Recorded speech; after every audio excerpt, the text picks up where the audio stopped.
Well, here we are. It's a brand new era in tokusatsu.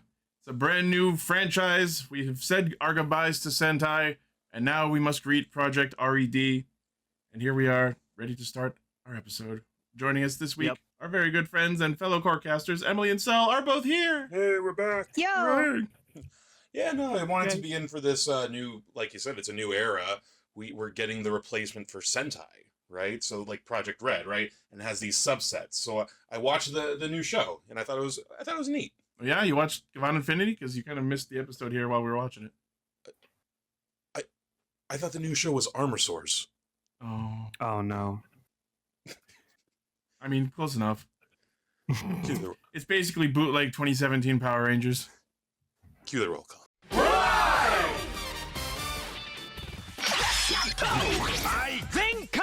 Connect. Loading. Broadcast. Perfect. Show running super savant. Bluecaster super Ichi. Loud and online. Greycaster, Robolane. Researcher of the Tokuverse. Yellowcaster. Ultraguard. A spark of courage, the power of dream, Orange Caster, Global Soft Perka. Trauma Inducer, Northcaster, Saga.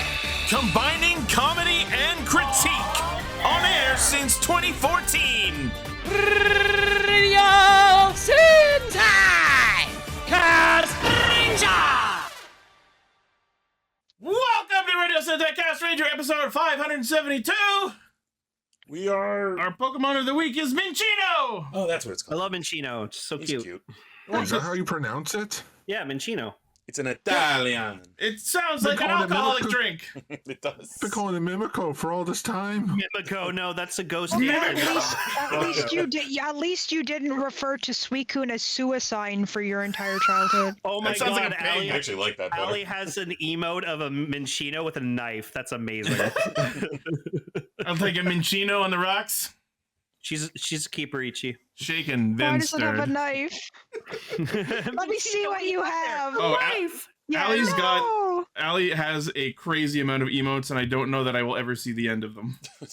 Oh, there's a shiny one. Wait, I already have a shiny in Pokemon Go. It's cute. That's not shiny. It's just very sunburnt. All right, Ichi, don't fuck this intro up. Oh yeah. All right, let's do it. Let's hear it. Oh no, I thought we were gonna do that later. We got other stuff to do before we get to the new show. No, but Welcome to Castranger. Oh, where we right, talk right. about- Well, Yeah. you all we'll start talking about Minchino and alcohol. Fuck it. For those who might be tuning in for the first time, you picked a very good week to join in because we are a Toronto-based gaggle of tokusatsu enthusiasts, and we talk about Kamen Rider, Project R.E.D, and a third thing. Have for years. Damn you. It feels wrong.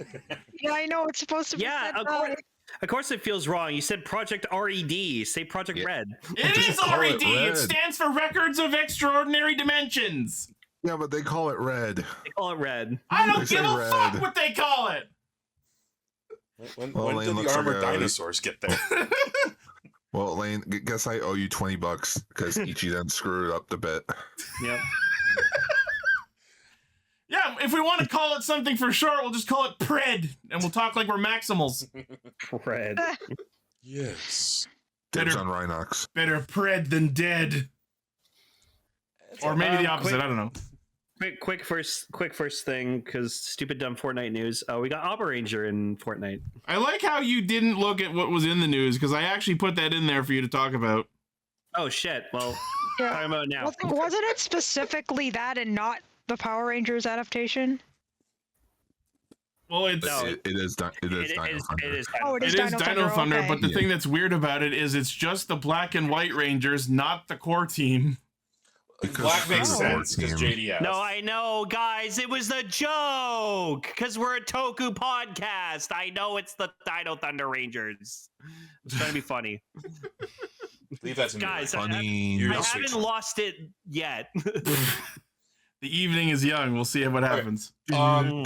That's cool. Great. There's no Unironically, time to lose it. unironically, like I don't want to talk about Armor Source, but I do want to bring up a point. I think it's interesting that now that Sentai is done, there is a void to be filled. No, for real. We might be seeing the next like set of like when Power Rangers was big. We got stuff like Beetleborgs.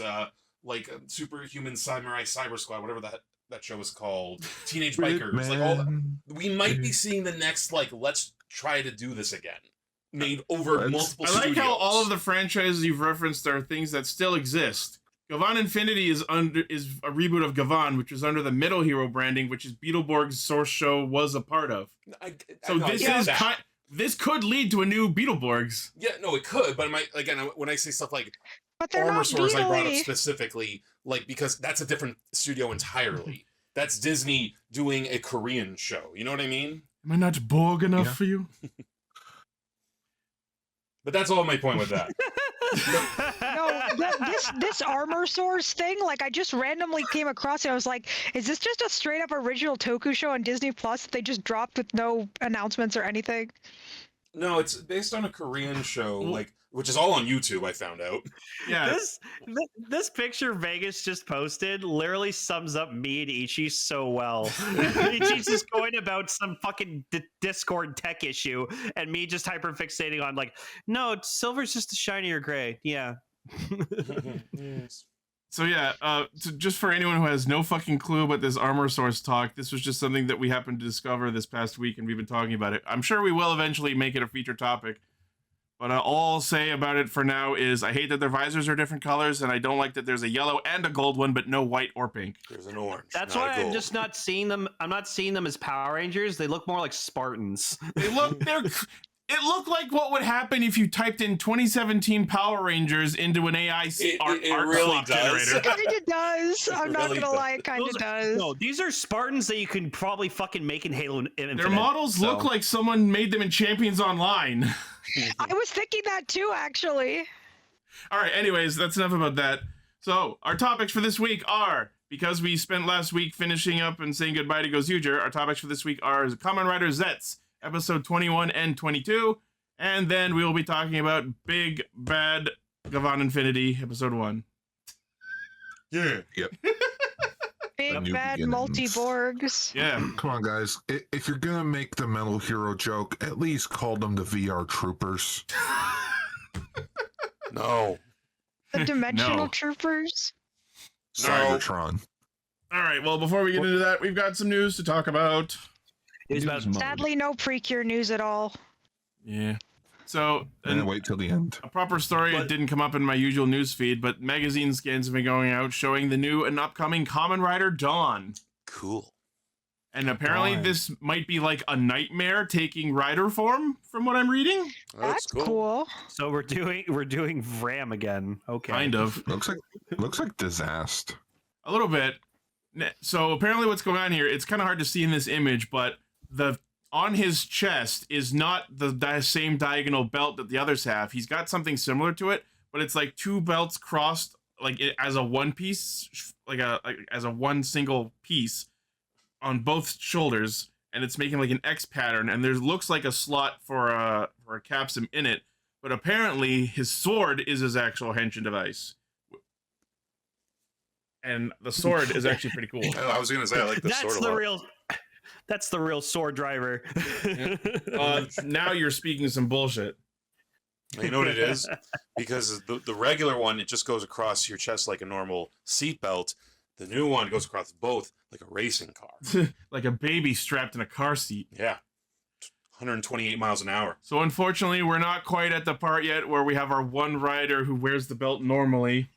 I'm sorry, who was that? Very great point. We're finally getting a rider who like straightens out the belt and it's not over their shoulder. Look, I like the over the shoulder belt. I think it's cool. Very good point. Anything to avoid a female rider, huh? Yeah. Yeah, that's what we'll do. We got close, but then this week's episode happened. Oh dear. We'll get to that. But yeah. I still cannot believe how far it went, but we'll see. Yeah, later. so not a lot of details yet, but I think the design's pretty cool. I love the color. The black, red, and purple mesh really well. And yeah, we'll see what happens. If there's a Kamen Rider Dawn, the immediate question is there a Kamen Rider Dusk? Is he going to swap to that? Is it going to be like a 2 power set kind of thing? Kamen Rider. Who the hell knows? I wish he was a woman. I'm gonna laugh at this photo's AI. What if it's a female nightmare? What if it's the lady? I think it could be. I don't know. I still think it's absolutely incredible that the villain of a nightmare-based season of a Japanese show is named the Lady. Yeah. She's a lady. Whoa, she's a lady. All right. Very cool. Next. So it wasn't in the first episode, but according to news posts and official posts and such, they've already revealed the next quote-unquote upcoming main character, hero, villain, probably, from Gavan Infinity, and this is Death Gavan. I like Death it. Gavan, huh? He looks fucking sick as shit. We can already see that his helmet is damaged. He's got a very cool, another black, red, and purple suit. And his actor is Rei Fujita, aka Kamen Rider Delta and Zero from Garo. Oh, really? Yeah. Wait, was he the guy in Fies where he wore like the torn shirt and did like the little finger twiddle thing? Yes, he was the Dragon Yeah. Orphanog. I am a huge fan of the trope of like machine with like with revealed see the circuitry. circuitry? Yeah, I like it's Yeah. very Terminator. I love it. Love that. Yeah, no, I'm usually a fan of battle damage stuff now too. This is what happens when Grimlord gets him. Now we'll talk more about it when we talk about the episode, but the immediate guess that I'm gonna put out there is the purple Gavan that we saw for a second in the first episode probably turns into this. That'd be interesting. Oh, maybe. Do you think maybe this is like a dark form of it then? Like Maybe. Yeah, this could if he be like a turns bad good, he'll be future a purple version one? of him, or a parallel evil. There could be a universe like in Star Trek where everyone's evil and has a beard. Oh yeah. Maybe it's like he fell and was corrupted or some shit. Yeah, like Power damage. It is interesting that like the show's literally just started and they've already this wasn't even like a magazine scan thing. They officially revealed, yeah, this that was guy's an coming. official reveal. I think Did they he have not to leak first? Is that why they revealed it, or? He got leaked Oh, in the okay. soft final there in soft final form.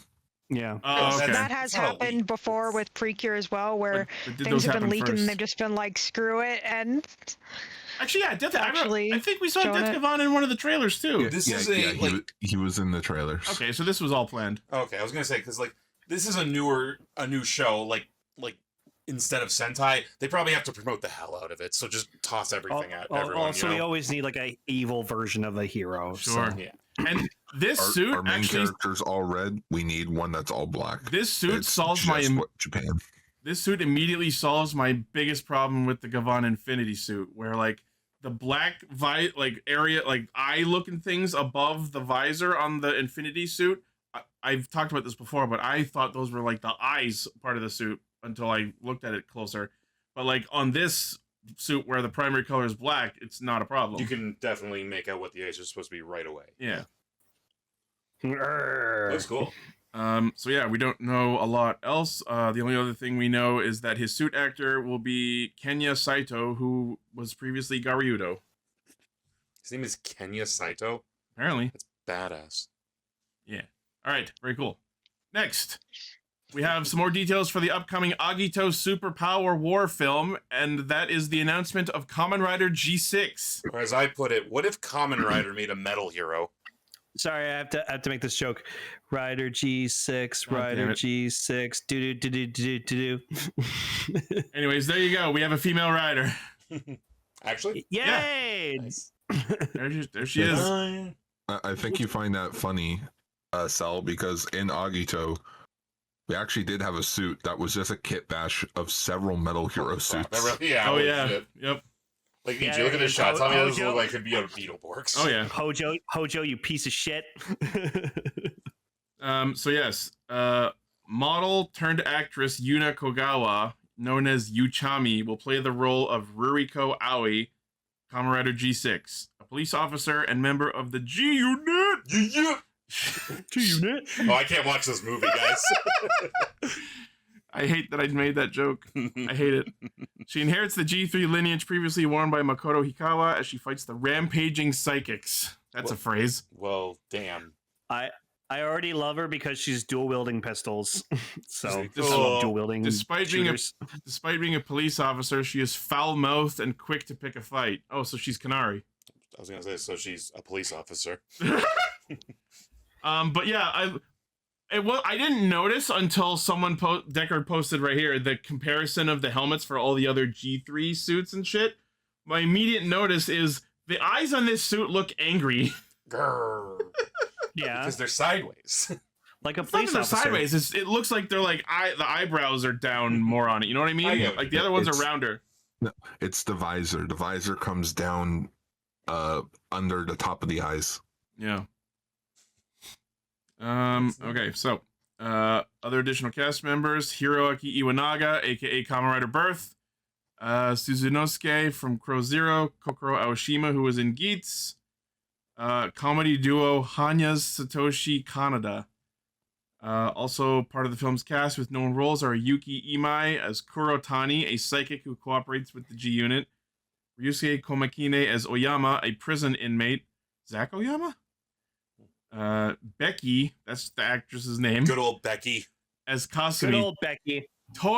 As Kasumi, Toru Hojo's ex-fiance. She was in. No, Pokemon I know Sunday? Becky. She's a Japanese like comedian actress. Oh. Oh my god. She just has one name, sort of like Madonna or something. So Hojo, that asshole from Agito who was the guy in that fake suit we saw a second ago, we're gonna meet his ex-fiance. Hell yeah. You know, if this is successful, they could have a crossover with Lady Battle Cop. Oh, there you go. Get the end of that story. Oh, please. All right. Well, the rest of Is this. Agito himself in this? Or- Yes. Yeah. Yeah. Toshiki Kashu as Shoichi Tsugami is listed here. Okay. No bills though. The rest of all this information Oh, we've already wait. talked about from previous news postings. We know why Gills isn't coming back. So anyway, the Agito Superpower War film releasing April 29th. Overseas release coming soon. Humanity awakens. Mizamero. All right. Next. With overseas release coming soon. We don't even have the actual show over here, guys. I think they know. They know we watched. Toei knows. They listen. The fuck, Toei. Yeah. The fuck. All right. Anyways, this next story is one you put in, Gar, so I'll let you take the helm on this one. Oh yes. So there's gonna be a new one-shot comic coming out for the Godzilla Kaisei comic series from IDW. It'll be called The Horror of Godzilla, a new comic series that focuses on Godzilla's first ever attack on Japan from a horror angle. That sounds interesting. So it's going to be sort of like Godzilla Cloverfield. I guess. Yeah, baby. Well, without the filming aspect, because they wouldn't have been able to do that then. I don't think. It sounds like the game that we wanted to like buy. Oh, City on the Edge of Darkness. Yeah, Oh, where it's yeah. like you don't actually like play as the characters. You just like you're playing as people watching the characters fight from the Yeah. ground. So, I love- what That Lane's sounds talking cool. about was there was a game where it had like Godzilla Kaiju's Ultraman Oh yeah, with yeah, his yeah. Kaiju's camera, and it's like it sounds like a really cool game until you find out none of these Kaiju's ever interact with one another. So it's like, oh, Yeah, it's just a fucking pedestrian simulator. sorry, City on the Edge of Shadow. I love City that on the the Edge first. of Battle was the Godzilla Planet movie. I love that the first reply to this tweet I'm seeing here is Godzilla's first ever attack on Japan from a horror angle. So Godzilla 1954. I was literally gonna say that. I knew before. you were. That's why I wanted to bring that back up. Yeah, like, because the first movie's kind of a horror movie. Like, I think obviously with the comic, they're going directly for, like, I'm looking at the artwork and the artwork looks great. I love this idea of like going black and white, but it's like a more modern looking Godzilla. Like, Oh, this is the Kaisei Godzilla from the current comic makes series sense. that they're doing. Hey, I'm a sucker for a good black and white story. So Oh, don't fucking get me started for that shit. And on a side tangent, on a side note, IDW just announced today, this week as well, that their deal with Toho for Godzilla is extending to 2029. nice. Okay, cool. Can't believe this shit happened. Yeah, Lane. Yeah. It's animated by Toho. It's just 3 Mecha Godzillas and Mogra. And Mogra. And Mogra. Because it was supposed to be Mazinger, but you And know, this is the same season of My Hero Academia that features 2 side characters that are just straight up Kamen Rider Ichigo and Nigo. Amazing. Your Honor, if we can't steal ideas, where are they gonna come from? we borrow your ideas. Just change our homework just enough. I don't think they changed it enough. All right, next one. In more comic news, Boom Studios has also announced, I guess, Mighty Morphin Power Rangers 2.0. Why do they have heart shapes? Because they love The diamonds have split. It's not okay. It's not 2.0 particularly, but it is the second book known as Mighty Morphin Power Rangers from Boom Studios. I guess if like they said, okay, they have to look like those old suits, so you have to keep the diamond motif. I guess is the best we can do. I don't hate it. I don't hate it. It's just it's off. Yeah. Yeah. Like we don't know anything about the story. We don't. The belt looks different. It looks like. Oh, I hate like the a way the Bone belts Deki look. replica. They're so tiny. It looks like the belt Kamen Rider Ainz has. No, literally, they just got rid of the power morpher. It's just the power coin. Yeah, it's Is just that what a that coin. is? That's It's just the power coin on the Lame. belt. The suits look like they're like two-tone color, like two-tone shades. So it's like you got dark blue and light blue, dark like a dark version of the color and a light version of the color. They stole that idea from King Oger. Oh, that just begs to differ. Did they actually watch King Oger? Answer: probably no. It's just Valen's emblem. It does look like Valen's. It does look like Valen's A little emblem. bit. Oh yeah, I'd nothing- actually be curious to see how the Green Ranger looks in this. Oh, If the comic even gets that far. It might even be a white ranger. I know. Yeah, we don't know anything about the plot yet, except it's being written by. I don't even know how to pronounce that name. Margaretti. Marguerite. You Philistine. Margaretti. I'm half It's like Joe Camel and a Margarita, third but Margaretti. But she wrote. She actually has written for the Power Ranger comics before with Beyond the Grid. Cool. She wrote for them. There's no. Yeah, so there's no high hopes for them. This book is has no Margaret hope. written by. No. No hope. They're gonna need a margarita to get through it. I'm also just thinking, how far in development was this before they killed Power Rangers Prime? Wow. Because I actually like Prime. They brought in the VR Troopers for Prime, guys. Come on. Cool. And then that's getting canned. And it's like, when's this coming out? June 3rd. No breathing period whatsoever. Power Rangers is dead. Let's go all in on Armor Sir, guys. Come on, let's do this. Oh, I've got. Oh, wait till we talk about the episode. We will get there. Vegas says he likes Beyond the Grid. Well, someone had to. Statistically, someone had to. I like. Okay, you know what? That's not the one we did a reading of, and then it never got uploaded. No, that's the sequel. The superior sequel. Hey, no spoilers. No spoilers for Prime, guys. Yo, Come on, what's this samurai ass Gold Ranger? That's kinda I cool. don't Looks know, cool. guys. Come on. I don't know spoilers. anything. I don't know anything about Prime. I thought for a moment, because I wasn't looking at the chat, that I was saying spoilers for mentioning the reading. All right, let's move on. In toy news, we have Shokugan modeling project RV Robo from Carranger, Vroom Hell vroom. aka the Turbo Megazord. Such a good fucking design. It is a good like. Carranger is such a silly name, but I like it. It's a silly show, Honestly, Then they turned it into a serious show, didn't they? kind of. Yeah. Except for the I did pizza that a episode. few times.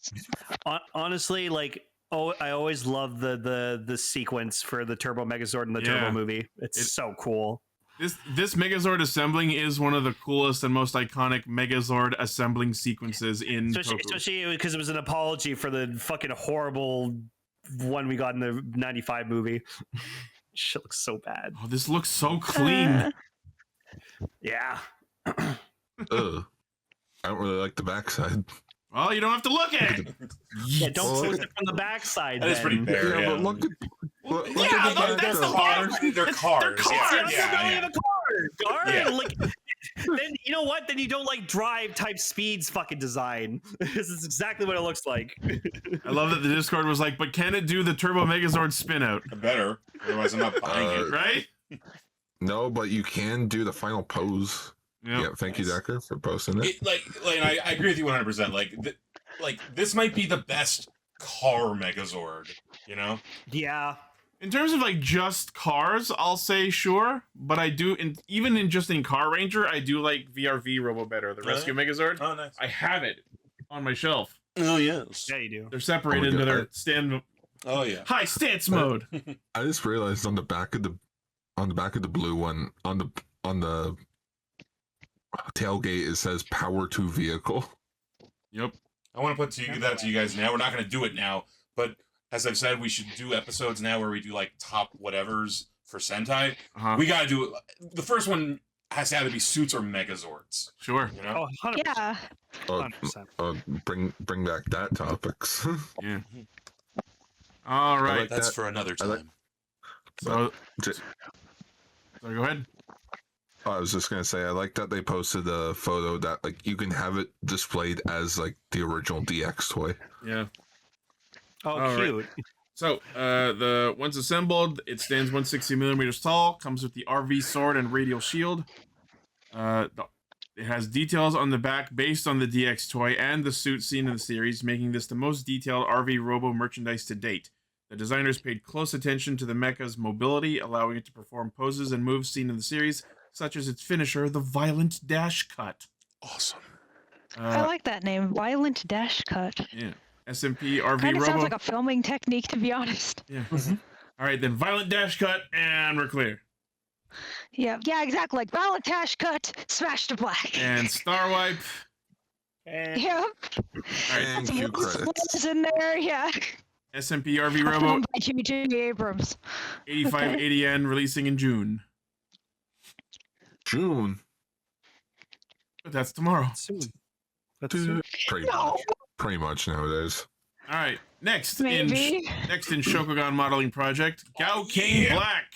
Fuck yeah. Holy shit, that's awesome. Right? Okay, that is awesome. Can we get the fucking Predazord like this? More on that in just a moment. Stay tuned. Ah. Sorry. I didn't mean to make that noise. But it looks gorgeous. So fucking cool, dude. The Oh, it's based on a limited Zords edition toy. They're all afflicted with the melanism. It's beautiful. When a Megazord gets depressed. No. That's Oh. like, oh, what about Iron Bison? Oh, this. Like, I even like that. Even though Bison's, like, Gao Bison's already black, it is a different shade of black. Yeah. I want to, like, make it, with what you said with that E3 now, I want to, like, take, like, the regular colored one and put, like, happy music over it, and then cut to this one. Crawling in my skin. Yeah, it's the same idea when you have like the Giri Chambaraga shot, but then you have the proto version. It's somehow a different shade of black. It's a slightly You know dark. me, guys. If I had the money, I would buy all these. Yeah, you would. Released as part of Gaoranger's 25th anniversary celebrations, based on the DX Chogokin Gao King Black version, which was released during the show's broadcast. So it is returned with a dignified color scheme based on black, gunmetal, and gold. Yes. Dignified. Features a wide range of movable mechanisms in robot form, allowing you to enjoy various action poses and scenes from the series. The head has a rotating mechanism that allows you to change the expression. I was literally about to ask that. Can it make the roaring face? That's awesome. Yes. Awesome. That's so cool. That is sick. Oh, there it is. Yeah. Yep. That's cool. Emily, you okay? Yeah. Okay, So she's breathing a lot. On her exercise thing. That giant expression is just sell whenever we mention Gaoranger or Wild Force. Yeah. Yeah. Wild Rawr. Forces was my season. That was the season I grew up with. I Yeah, remember last going season. nuts at the 6th Ranger arc and the whole wolf thing. That face should be an emote. That should. All right. Premium Bandai Web exclusive 7,700 yen July release. Nice. And Now, next Lane. in Shokugan modeling project news, GaoHunter Blue Moon. Hell yeah, the Predazord. Well, like Love this I thing. said, like we need this, but in black. That'd be awesome. That would be But great. we got it in blue. It's better. It's blue. And a little I bit of like purple. the What evil is it, version. blue? I like when it was evil. Blue Oh, you can Moon. do that too. You can do that too. Yeah, I love the freaking crocodile head as the chest. You It's saw so me cool. morphing Love that too, man. alone Oh, and they can actually do the open mouth version. That's great. without a form in my Zord. So I forgot. What? I forgot No, that's this power- was that's actually in powerful. the show. Please, someone acknowledge that. That was powerful. Oh no, I remember seeing this as a kid, and I thought it was cool because it's a wolf, a hammerhead shark, and a crocodile. Like Oh, that's wait, such yeah. a fucking rad ass combination of Zords. I didn't realize it. This isn't the normal color. It's normally blue, isn't it? Or the crocodile's green, isn't it? Yeah, they already did that. Right. Oh, So wow. this is the shiny version. It's the Ichi version. It is Oh, a Ichi version. I low-key That's what want I was it. thinking It's pretty too. great. I was saying to Gar, if like they ever like do like a deal on getting both, I'm like, I will go halvesies if I can get this one. that's cool. So fucking cool. So yes, this is based on GaoHunter's powered-up Blue Moon form, as seen in the show's 40th episode. It's a pretty good episode. Gao Wolf, Gao Hammerhead, Gauligator. Alligator. Alligator. That's a fucking amazing. I know, That's a great that's name. what it was called. Gaoranger. We should watch Gaoranger. Gauligator. We should. That's It's so funny that my first Power Ranger season was Wild Force, and then my first Sentai season was Zyuohger. yep. Mhm. I still feel like Zyuohger could have been a good Wild Force sequel. Yeah. That would have been great. I could have seen it working. But Gar, we all know that Wild Force is a sequel to Lost Galaxy. Yeah. Oh, trust me. Don't worry. In the Zyuohger adaptation, you get all the animal-themed Ranger teams together. All right. Even Jungle Fury, somehow. Wide. Good. So like, if you can't tell, this is basically like, what if I had a Megazord? I mean, yeah. Yeah. It's so you, dude. A Cellzord. All right. So, wide range of movable mechanisms in robot form. You can recreate various scenes and actions from the show, such as the Roaring Moonlight Blue Moon Heart finisher. That sounds like a Sailor Moon attack. It really does. Yeah, for The real. It really, really does. The unique weapon, Legator Blade, can be attached to the back. Legator. Oh, I didn't know it was called that. Oh, I didn't know this guy was French. Legator Blade. Legator. Oh. I'm starting legations. Okay, can we all just like unanimously acknowledge that Gaoranger is the best Sentai season ever?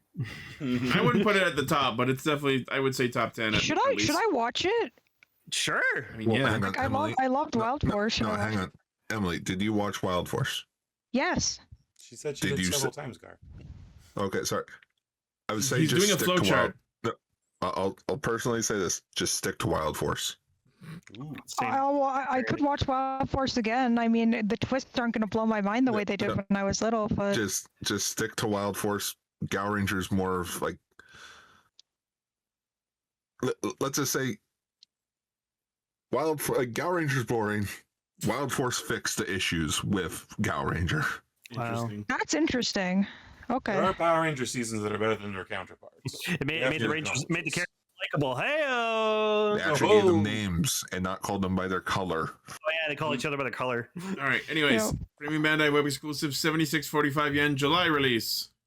Cool. That's one of the sickest fucking Megazords ever. Yeah. Next Prezord. is another Gar story. Oh god, this. Yes. Gotta scroll down a bit. A lot of So turtles. it was Toy Fair this weekend, or the weekend. Oh, there that was just so passed. much stuff I would talk about, but none of it's relevant. Yeah, so we're just going to talk about the main bit at the very end here, the Godzilla Ninja Turtles collabs. Oh yeah. So the first wave was already Leonardo as Godzilla, Oh my Raphael God. as Rodan, and Michelangelo Oh as Decker. my We will God. get there. They also announced Oh. toys of the Ranger Yeah, Godzilla. we will get Okay, there. sorry. Emily, don't worry, you're jumping ahead. Sorry, Keep sorry. jumping ahead, fuck. God. Sorry. Okay. Anyways, continue, guys. Also, Anyways. a puppet animatronic Pikachu. Okay, that I didn't know about. Oh Go ahead, Gar. my God, these are and- fucking nightmares. I'm just watching we each have melt down the in real second time. wave being Donatello as Jet Jaguar, Master Splinter as King Caesar. You can understand some how I looked reason. at Donnie and first thought that was supposed to be Shredder. Yes. And Shredder is Mecha Godzilla. Yeah, that's like an interesting one, but I don't hate it. I think my favorite part about Donatello's Jet Jaguar Alright, is he's he's that one. holding a figure of himself. Okay, that is Kinda Shredder beautiful, then. yeah. Okay, first I looked at the Shredder Mecha Godzilla one, and then for some reason, for half a second, I thought that was Donatello, but then I realized the other one under him is Donatello. This is a fucking nightmare.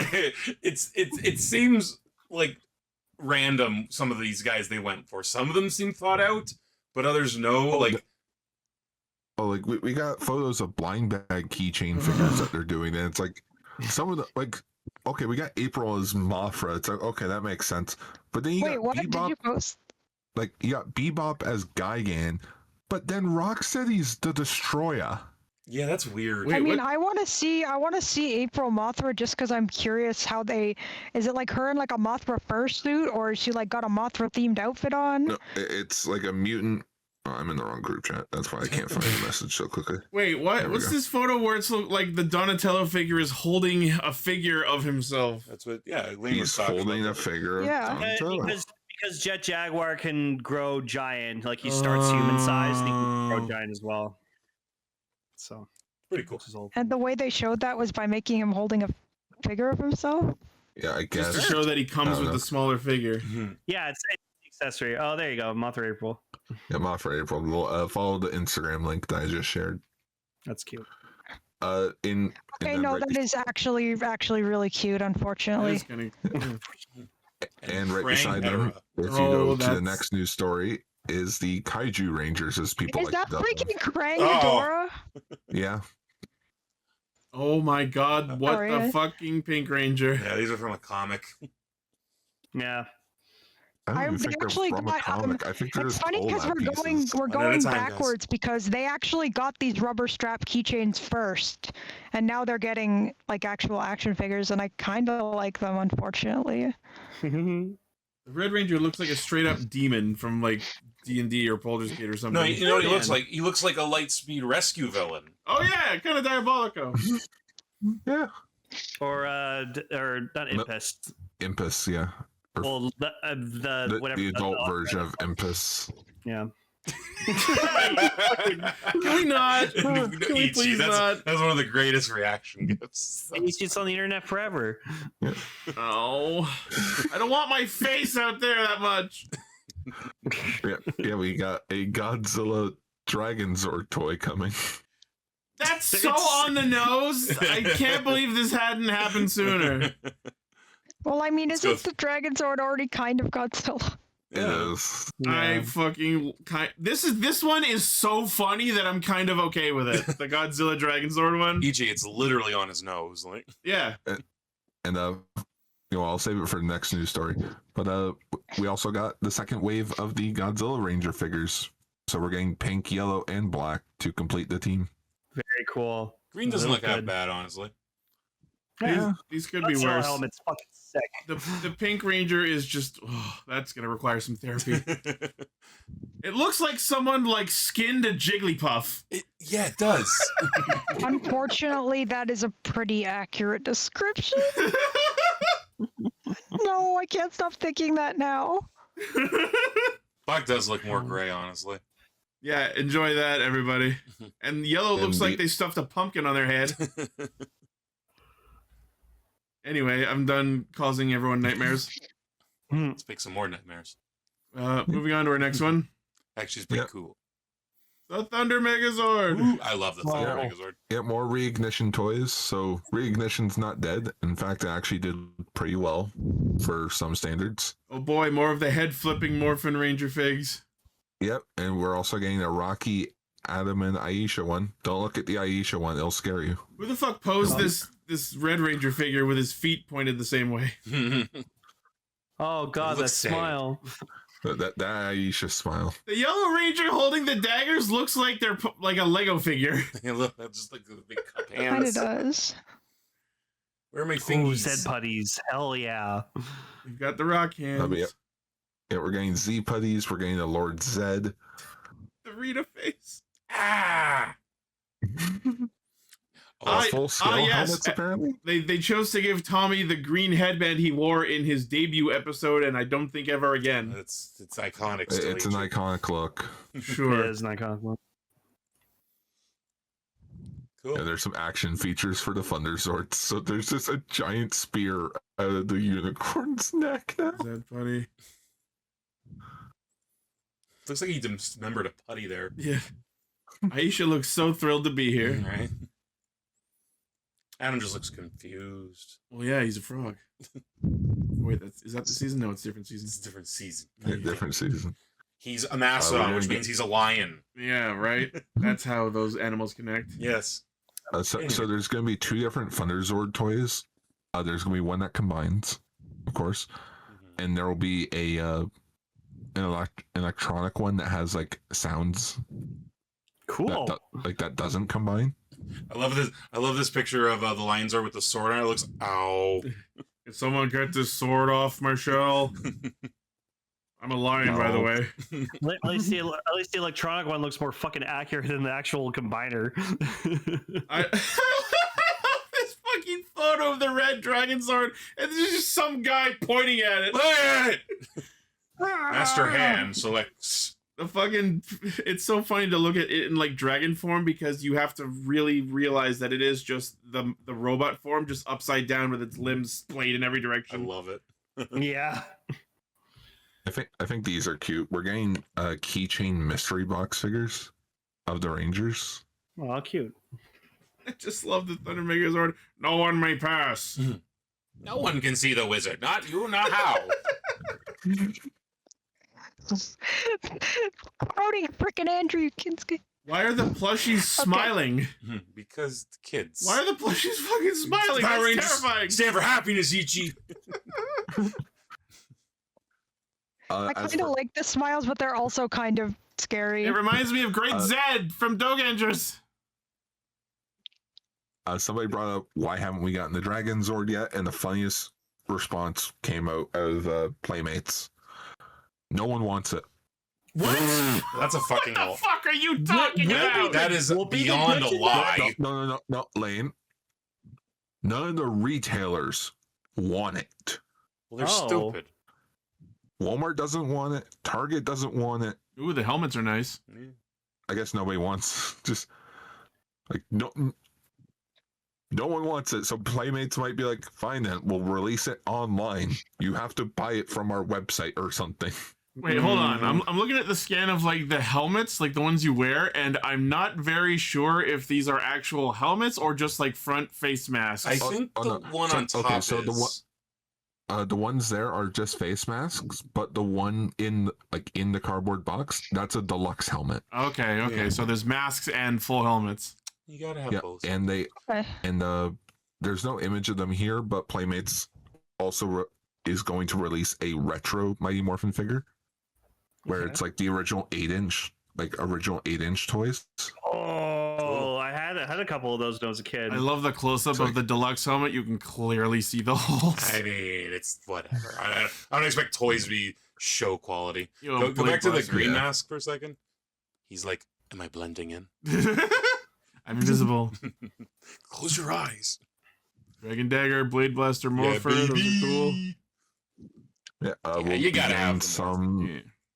Right, no 6 Ranger Morpher yet, and no White Ranger announcement yet, but they do want to do it. Yeah. Sure hope so. All right, we've looked through all these. Those are cool. You like Power Rangers here. According to the article here, the White Ranger is planned but not announced yet, as is Tiger Zord, Saba, and a White Ranger mask. Nice. Nice.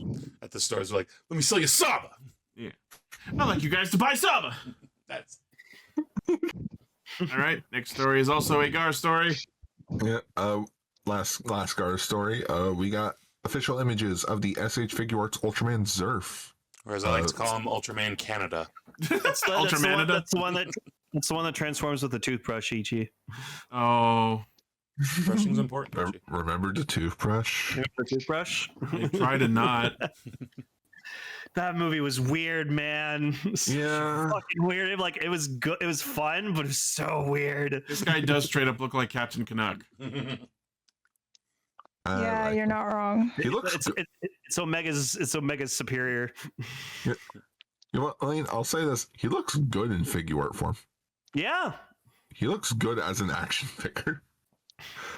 Yeah, they also teased that we'll be getting Ultraman Shadow, the evil counterpart to Zearth that was in the sequel. Oh, we didn't watch the sequel yet. No, we didn't. Not yet. That'll be for next year for the Ultra Rangers. I wish the figure art came with like the toothbrush. That'd be awesome. I'm surprised it doesn't. Well, it's because it's what he transforms to. Usually the Ultraman doesn't hold their like transformation device. So yeah, look at that suit. That's fucking sick. Yeah, all that's right. Ultraman Shadow. Dang. Shadow. Yeah. Ultraman Zearth will be a premium Bandai web exclusive, costing 8,800 yen, and is set for a July release, just in time for Zearth's 30th anniversary, as long with the 60th anniversary of the franchise. God bless Ultraman figure arts always being like very fairly priced. They got integrity, Ultraman. Well, I just remember when I got my Ultraman Belial figure art for like $75. I was blown away. That's pretty cool. Gar, this article refers to it as the land of bright. Is that wrong? No. So Zearth he's a parody of Ultraman. Oh. It's why his colors are reversed. He's red with silver highlights. Okay. He's a germaphobe. It's just that and like it was played up as a gag. Yeah, red and white because it was a spandex suit, not a wetsuit. Yep. Okay, that makes a lot more sense. Okay, glad I asked that. I didn't know that. Yep. See, with the toothbrush thing, I thought it's like they were just being quirky. Okay. All right. Cool. All right, and yeah, the last news story is that the fucking Dino Thunder Rangers in Fortnite. Which, of course, I bought them because if I do, we'll get more Power Ranger stuff. So. SPD. It is so weird that it is so weird that it's black and white, but not the core team. I'm gonna say part JDF. Because they already did Green Ranger and White Ranger. Tommy does skins, and we need the other Tommy skin, and then it's the White Dino Thunder Ranger. He looks fucking sick. And Lane, that's not enough of his excuse. Like, why? What if? Sure, if they need all the Tommy skins, but then why not make the other core three members? Well, it's because these two stand out more from the core three. Yeah, that too. And I'll say this: stop trying to buzzword me, Gar. Lane, like the characters, like they interact with each other, right? Yeah. Like, I think it'll be very interesting now because if you have the like the Black Ranger talking with like the Green or like Tiger White Ranger, that'd be funny. Like get those like voice lines. No, I was playing as the Black. I was playing as the Black Ranger last night, and I was teamed up with the Green Ranger skin, and we both like hit the gritty and stuff. Like all matches, fucking hilarious.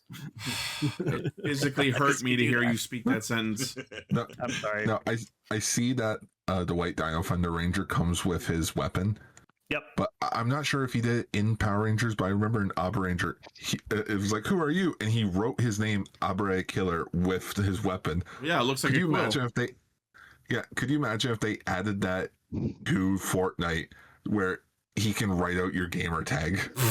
Just dox you. No, but they did give them an emote that if you equip it on either one of them, they both do their Ranger pose. Like they do like the flip when they're doing like their morphing sequence, and then they land, and then they both do their unique poses. So it's Dino Thunder is also a season we're gonna have to talk about. Dino Thunder is one of the best seasons, but what I was gonna ask is, do they go Super Dino mode? No, unfortunately not. But a lot of people have been bitching about that. Yeah. Sucks.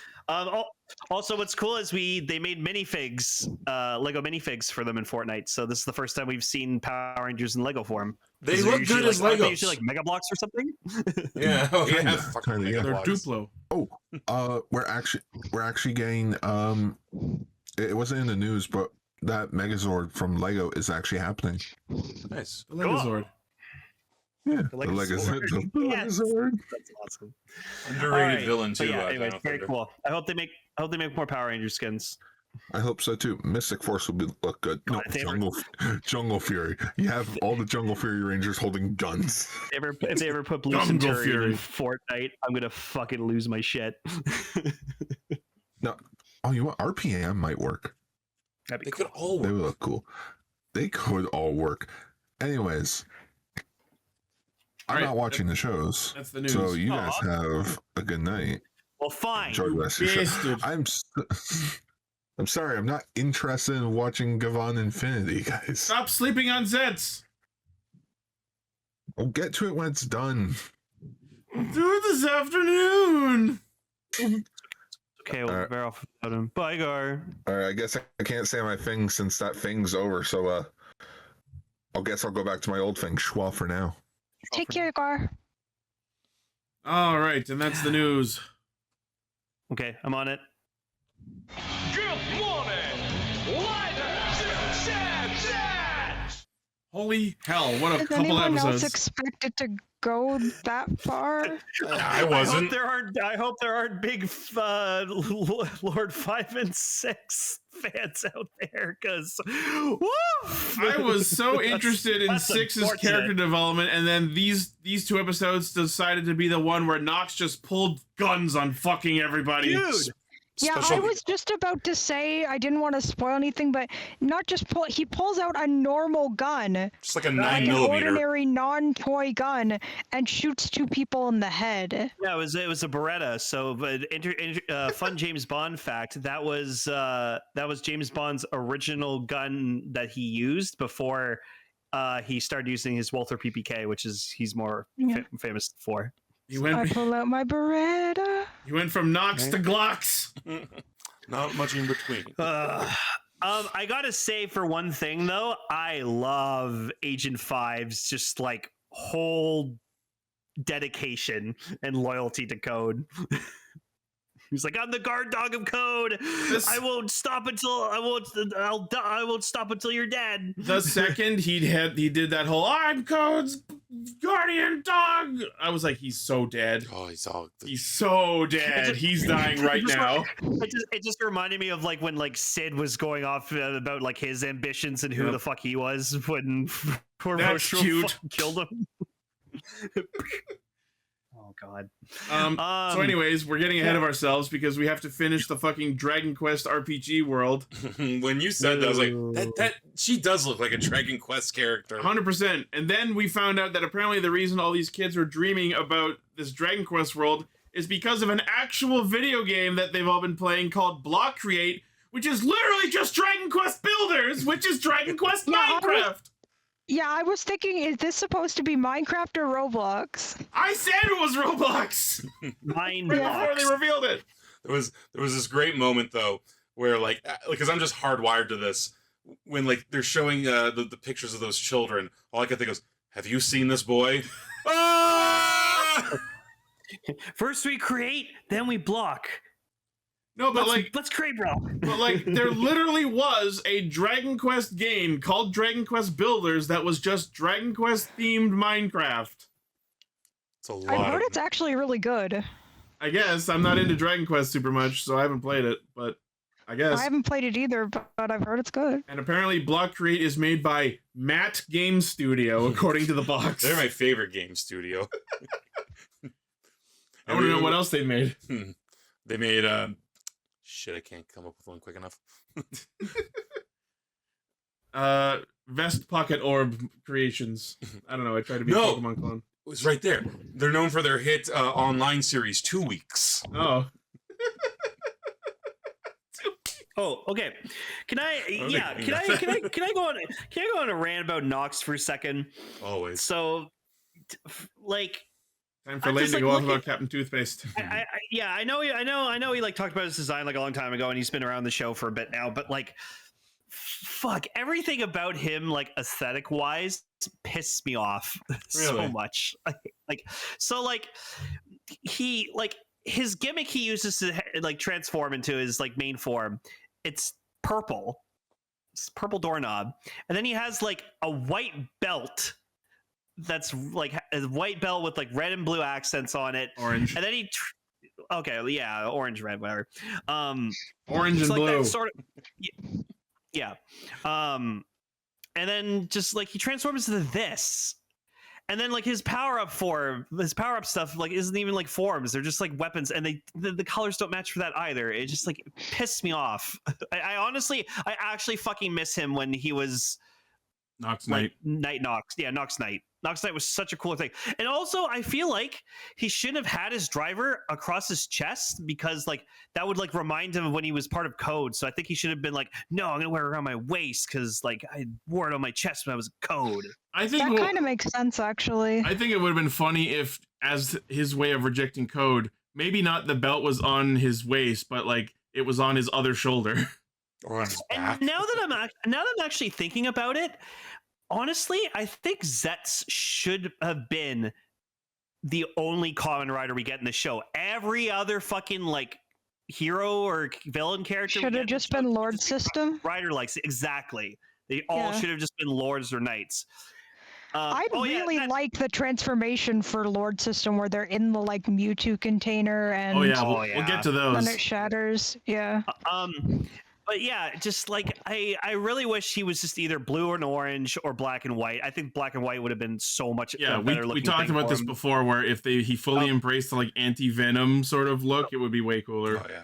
So okay, and this is my last little part of my rant I'm going to get to, and I first off just want to acknowledge, yes, he is the secondary rider. I know that, I understand that, but what I want to explain is he's not a secondary rider in the way that we normally know secondary riders, because like they're usually like, you know, they're really close to the main rider and they stuff like that, and like, you know, sometimes they like start off bad but then they ended up being good or whatever like that, and which Nox could still do that.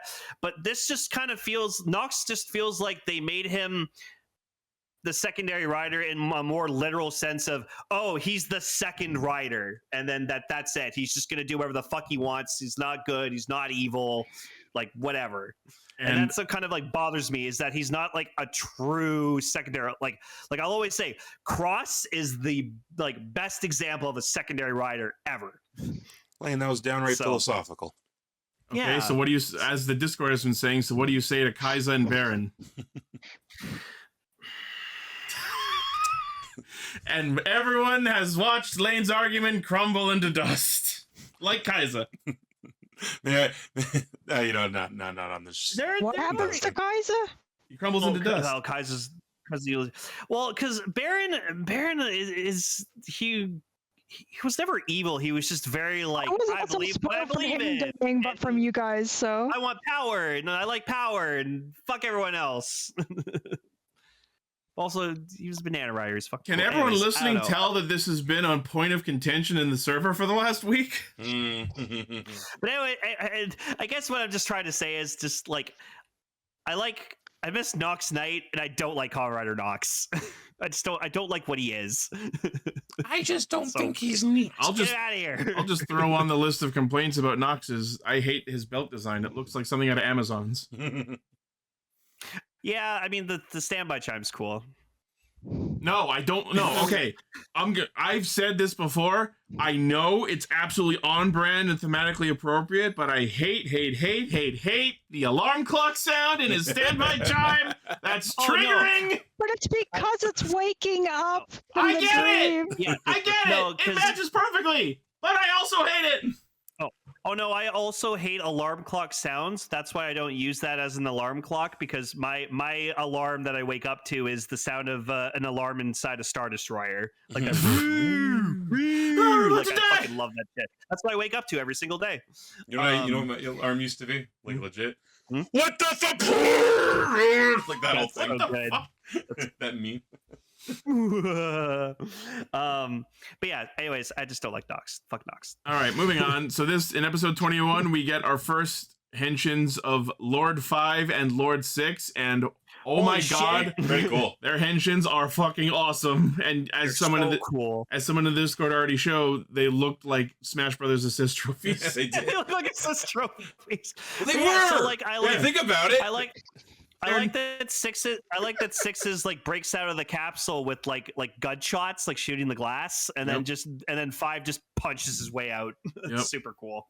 Oh, and Lane, Ichi was the one who told me here that that's R.E.D's act. So I was like, oh, that's cool. Yep. I mentioned that, and then it cut to a scene in the code headquarters, and he was looking at Nazca and was like, wait, is that Rita's actress? And I'm like, no. And he's like, oh, so I'm racist. Yeah. Yes. No. Sorry to put you on blast. No, it's all good. So like I was interested in getting the Lord Invoker, but then like, you know, knowing the lifespan of these two, I was like, never mind. Well, we still have 3, and we might get 1 and 2. I hate 3. Also, quick thing. He's replacing my boy, and I fucking hate him. In my defense, Rita's actor, she was covering her face most of the show. Sure. Absolved. Oh yeah, and then literally like 5 and 6 are Baku's allies. Like they both all work for the same organization, and he just goes, "Nah, fuck you guys. I have my own shit to do." It wasn't that. It was. No, it wasn't that. Well, this is more about what happens in the next episode.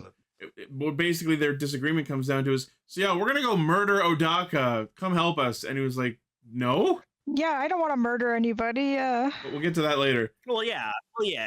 Which, to be fair, I don't want to murder anybody either. So we cut to the interior of Bowser's castle, and it's just the Bugnarok set again. That good old. We were talking about this too, like how like someone's got to like make a catalog of all these like locations that keep showing up in other Toku shows. Yeah. Like, because like the amount of times I've seen that like whatever it is cave or like sewer system. I don't know what I was about to say, Ataro, it's also Helheim from Gaim. Right. So many things. That's just the one cave they have. Also, they use their weapon a lot, and I still hate it. Like it's powerful. It's a powerful weapon. I just don't like the design of it.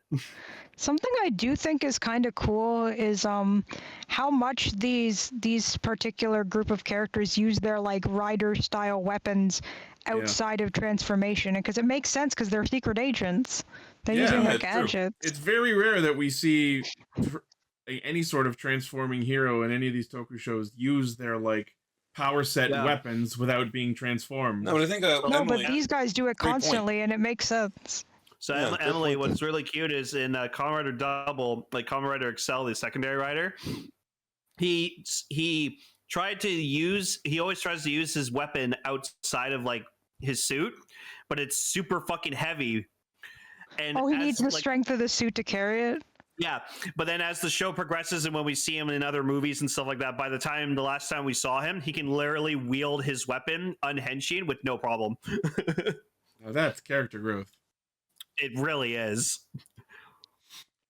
So yes, we see that inside of the castle, all of the children's mind doors are present.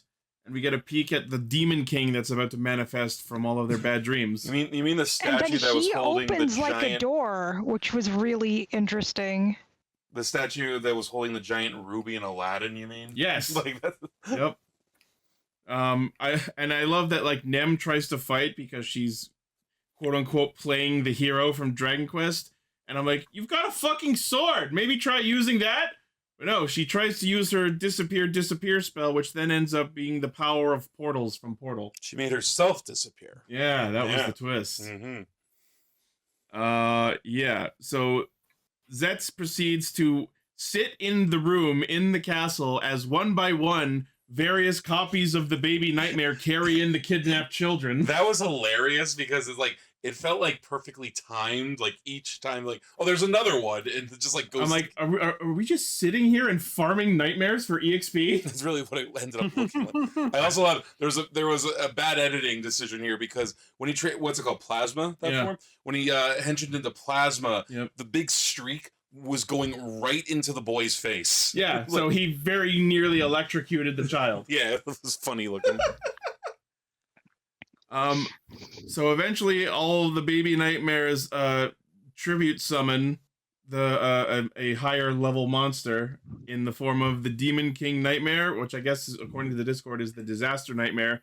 And what the fuck is going on with that thing's design? Okay, I want to say this. 99% of it I love. Like, I like the split head. I actually like the big whiskers. Like, and it's very dreamlike. It looks like a nightmare monster. It's got like big lips and like catfish whiskers. The 1% I'm like, why does it have big kissable lips? It's distracting. Is he supposed to be based off a rider's design too? Because like are all the nightmares like inspired by riders?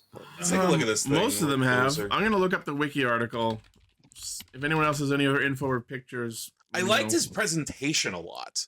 Like, he felt threatening. They stopped caring, says Decker. Cool. Oh, they stopped making them look like riders? Oh, I see. Oh, wait, couldn't you call this double because he's, like, split in half? Maybe. The Disaster Nightmare's mouth and two whiskers that protrude are likely intended to resemble a catfish, which is associated with earthquakes in Japanese mythology. And it's a disaster thing, right? Yeah, Okay. because he's got the power of the 4 elements. Tornadoes, earthquakes, fires, and tsunamis. He really, oh my, yeah, he's the fucking Avatar. He's the personification of Japanese disaster. You know what? Actually, I really like that he's a catfish now. But again, the big kissy lips. Yeah. Also, now we hear 3 reading out the mission objective, and I go, "Fuck you." Zero did it. Go on. For Ali and anyone who plays Final Fantasy XIV listening, this is the primal that the Namazu would summon. If that helps you. They're like catfish people, and they're annoying as fuck. I love catfish, by the way, both as an animal and as food. Alrighty. Yeah, so the Demon King Nightmare spawns and opens up all of the mind doors, and then like for the second time in the show, we see a monster manifest in the real world. But I love that like the monster. They probably did this back in episode 3, but it's been long enough that I don't remember for sure. But the monster like opens itself up like a door. That was cool. That was badass. No, and then all the kids like go into it. It was very nightmarish. And I then like like that. the light and all the children's eyes Oh, go out. I want to talk about butterfly. Yeah, that was so subtle. How because normally what you would do is you just make their eyes go completely black. Yeah. Instead, it's just like the iris turns black, so they still have like the whites of their eyes. Yeah, it was just like the light going out. It was really cool. And then they pull you see that a unnerving. lot in anime, but you don't really see them do it in live action. And then like the children are like under its control, and they just pull a leap to our doom and just walk into the open monster portal door. So I guess all of those kids are just quote unquote dead until the monster dies. Yeah, I guess. That we see the real bodies of all these children just turn into dream dust, and the monster spawns in the real world and starts throwing fucking disasters around. And then for some, like I know there have been like purple everybody energy starts collapsing. I know that there have been like purple energy dream butterflies flying around in this show plenty up until now. But it doesn't help that we just had Rita's actress in the show, and then in this episode we have a giant purple butterfly flying through the sky. You and I literally did the DiCaprio. I mean, it's got Papillon! It's got Papillon! Papillon. Yeah, so all of the people that are just out and about just like fall asleep because of the things like nightmare energy. And my immediate thought is, so is everyone who's inside or underground okay? They gotta go to work eventually, Ichi. It's Japan. That's a good question. But then, like, so that happens, and, like, it's just, like, the middle of the night when this happens, and then the next episode just cuts to, like, Fujimi and Nazca and everyone just waking up and, like, things are normal? So, Yeah. like, what the fuck? That was confusing. Because, like, what was the objective here? Like, what was the nightmare supposed to do besides just throw disaster elemental energy around? To be fair, that's pretty bad. And like it just decides to chill for a day until later in the second episode. So I'm like, what are the villains really doing? Like I get they're like, oh, take down Code, but then there's this one line where Nox is like, we're here to destroy the twisted world that Code created. So now we have to find out more about. Yeah, we barely know what Code is doing at this point. Yeah, so does that imply that Code has done something to like the general public? And Decode is here to like undo it and like purify the world? Are we dealing with these kind of villains? Where it's not just a personal vendetta because they hate that they were manipulated by Code, but Code has also fucked up a natural existence to some degree? We know they're dramatic because they quote Shakespeare. Yeah. You know what would have been cool too? If she had done that in English, because there's a lot of English in the show anyway. Yeah. And it, literally the most famous English author of all time. But like as episode 22 started, playwright. As 22 was started and everything looked normal, I'm like, so wait, is just like everyone in like one big like dream world together now where things look normal, but actually the world is getting fucked by this monster? But no, apparently everything's just fine. What if it's a dream within a dream within a dream? I'm like, are we being incepted? What's going on? Yeah, Baku meets his baby self. Baby Baku. Baby Baku. Ling, you're a fan of this movie too. Were you getting Hook vibes from that? I got Hook vibes. A little bit. Yeah. They want to grow up because everyone who has to grow up has to die someday. So that's when we get the conversation where 5 and 6 walk up to Baku's house and like, so yeah, we're gonna go murder Odaka and you're our fellow employee, so you need to come help us do that. Well, okay, and I want to talk about this for a second. No. like, other than him just being, you know, our hero, our protagonist character, it actually makes a lot of sense with what they've set up with him, because from his dreams, like, he likes the glamour of being the spy, but he doesn't like to, because he has rubber bullets in his dreams. Yeah. You know, even in his dreams, he doesn't want to kill. Yeah. So, it's interesting because they're coming at him like, well, wait, no, if you want to do this, like, secret mission spy stuff, like a James Bond, you got to be willing to murder people. Exactly. So it's like, okay. License to kill. Yes. And so I thought that was an interesting, like, that stuff, so. stand on his morals, you know? Yeah. Yeah. And it's a test of his morals, as we'll see towards the end of this episode. Well, that's the why it feels like, because it feels like when Zero was in charge, he was getting them to do missions that, like, you know, didn't have to involve, like, harming people and stuff like that. And now 3 just kind of is just like, nope. Time for the dirty work. Making him do real, like, dirty spy shit. And Baku's like, no. Also, I don't know if you guys had said this before at any point, but you know what I hope they do one day? Like, make, like, a side movie that's an actual Agent Zero movie. That'd be cool. Like, that'd be fun. That'd be sick. Lane would be all over that. Like, even as a short, Yep. like, you know, I think that'd be fun. You get the actor who's in those posters. Yeah. Yeah. So at some point, Baku just, like, passes out in the street or somewhere and goes into a dream world we apparently find out later is just his own subconscious, which is interesting. I may have mentioned it before, but I was looking forward to us eventually seeing Baku's own dreams, because so far all we've ever seen is him going into other people's dreams. It's true, actually. But apparently his subconscious is just near automata. Yeah, no, we can tell. God. We can tell his subconscious is really, really dark and fucked up. Was the He first was episode a crying baby and then melting into goo, and was the first episode his own nightmare? Oh yeah, there wasn't a dreamer to rescue in the first episode, I guess. Yeah. I was expecting Morpheus to fucking show up in a chair, being like, "Welcome to the desert of the real." Yeah. But no, apparently Nim wanders into his subconscious, and as people in the Discord have been pointing out, for the first time, she calls him by his actual name and not Seven. Because as a result of being quote-unquote cast in his dream, she now knows who he is. Very interesting. I gotta say, like, in general with Zeztz, I like some of the ideas they're putting forward. They're just creative. Yeah. Like, they're taking advantage of the dream, you know? So we see the lady drop Zero's Dino Gem energy core into some sort of, like, fish tank tube looking thing, and I don't know what that's about. I don't know what that's about. I think she was destroying it, so, like, because she got all the information from it that she needed, so now she's just disposing of the evidence. Wait, so this, like, highly amazing rider can be taken out with water? I mean, it is an electronic device. It's electronic, yeah, because that's what happens in spy movies when you get, like, information and stuff. Like, Mission Impossible is really good for it. Like, you get your objective, and then it's like, oh, this message will self-destruct. Then this message will self-destruct when I drop it in water. I was really hoping, you know, it'd be amazing if that was just like an ad lib from the actor. That she's just like, ploop. She accidentally dropped it. Whoops. Oh shit. Oh, those poor fish. So we cut back to, like, the Demon King Nightmare just, like, chilling on a roof. He's just been sitting there for a few hours, I guess. Japan. And then he decides, you know what? Fuck it. I'm gonna cause some chaos.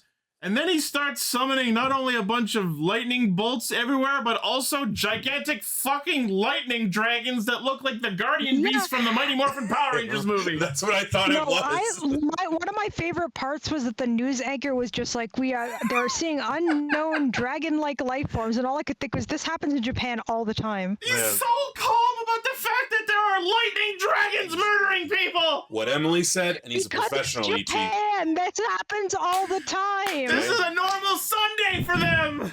To like make a wild guess as to the randomness of this guy. He does represent natural disasters. Just how they happen at random times. They can just happen. Yeah. His powers are on cooldown, a very long cooldown. Like there's an unfortunate randomness and unfairness to when and where a natural disaster strikes. Didn't we just have this exact deal with fucking Rex Lex Durex Condom Man from the end of Gozuger? Like, oh, the power of bad luck and natural disasters. It's something you can't stop or predict. Well, I guess there was some stealing going on in the writing rooms at the time. this is the way Zeztz shows tribute to Godzilla by stealing its final villain and making it a monster of the week. And it's a cool monster of the week. Yeah, so Odaka runs into 5 and 6 on a roof. And then Nox proceeds to, like, they fight for a bunch. 5 gets its belt blown away. I guess it just got blown off the roof or whatever. And 6 gets, like, heavily knocked in the gut. Like, and then I legitimately thought that was going to happen and then she was going to die, but then Nox pulls out a Beretta. Yeah, pulls out a real gun. Odaka just pulls out a real ass fucking gun and just pops her in the, I guess, in the head. We don't like see a wound or anything on her. Bang! This is a show for No, but it was really sad to see like 5 was really just like no, don't do it, and then just you hear the gunshot and it just shows his face just being like so shocked that he actually fucking did it. Sal and I thought that 5 was gonna jump in the way and like either take the bullet or maybe stop it. No. Yeah. No, they both die. No, they both get shot. Oh, so I feel so bad for Nazca. She lost her friend. What So the fucking fuck?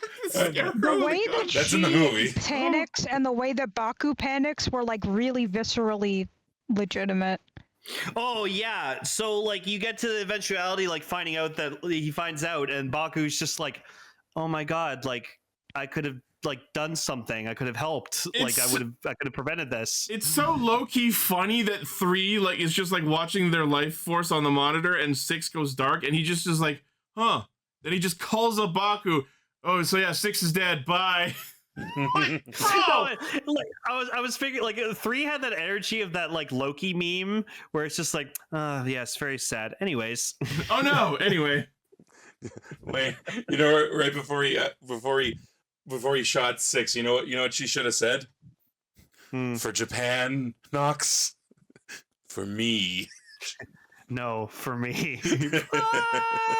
So like obviously, so like the show made the decision to not actually show the gunshots on screen, but I think it would.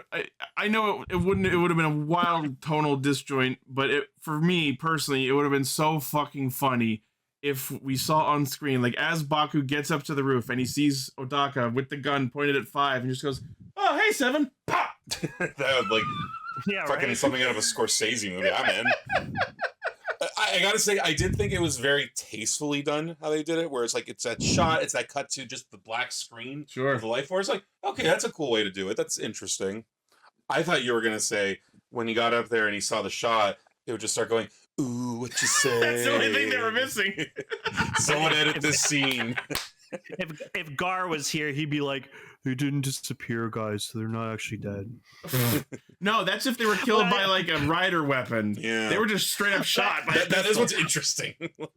I did like Nox's like line delivery to them, just being like, "Now to put you in your eternal slumber," and I was like, "Oh shit, your eternal reward."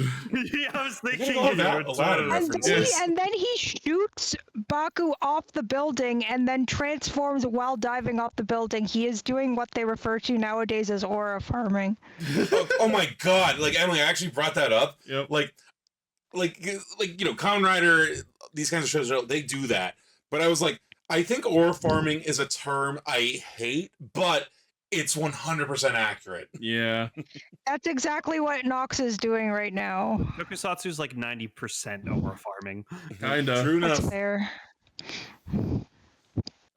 Yeah, so fucking Odaka shoots Baku off the roof, not with the pistol, but with the Nerf gun. Was this the point where I was saying, like, yeah, he switched back specifically to his laser gun.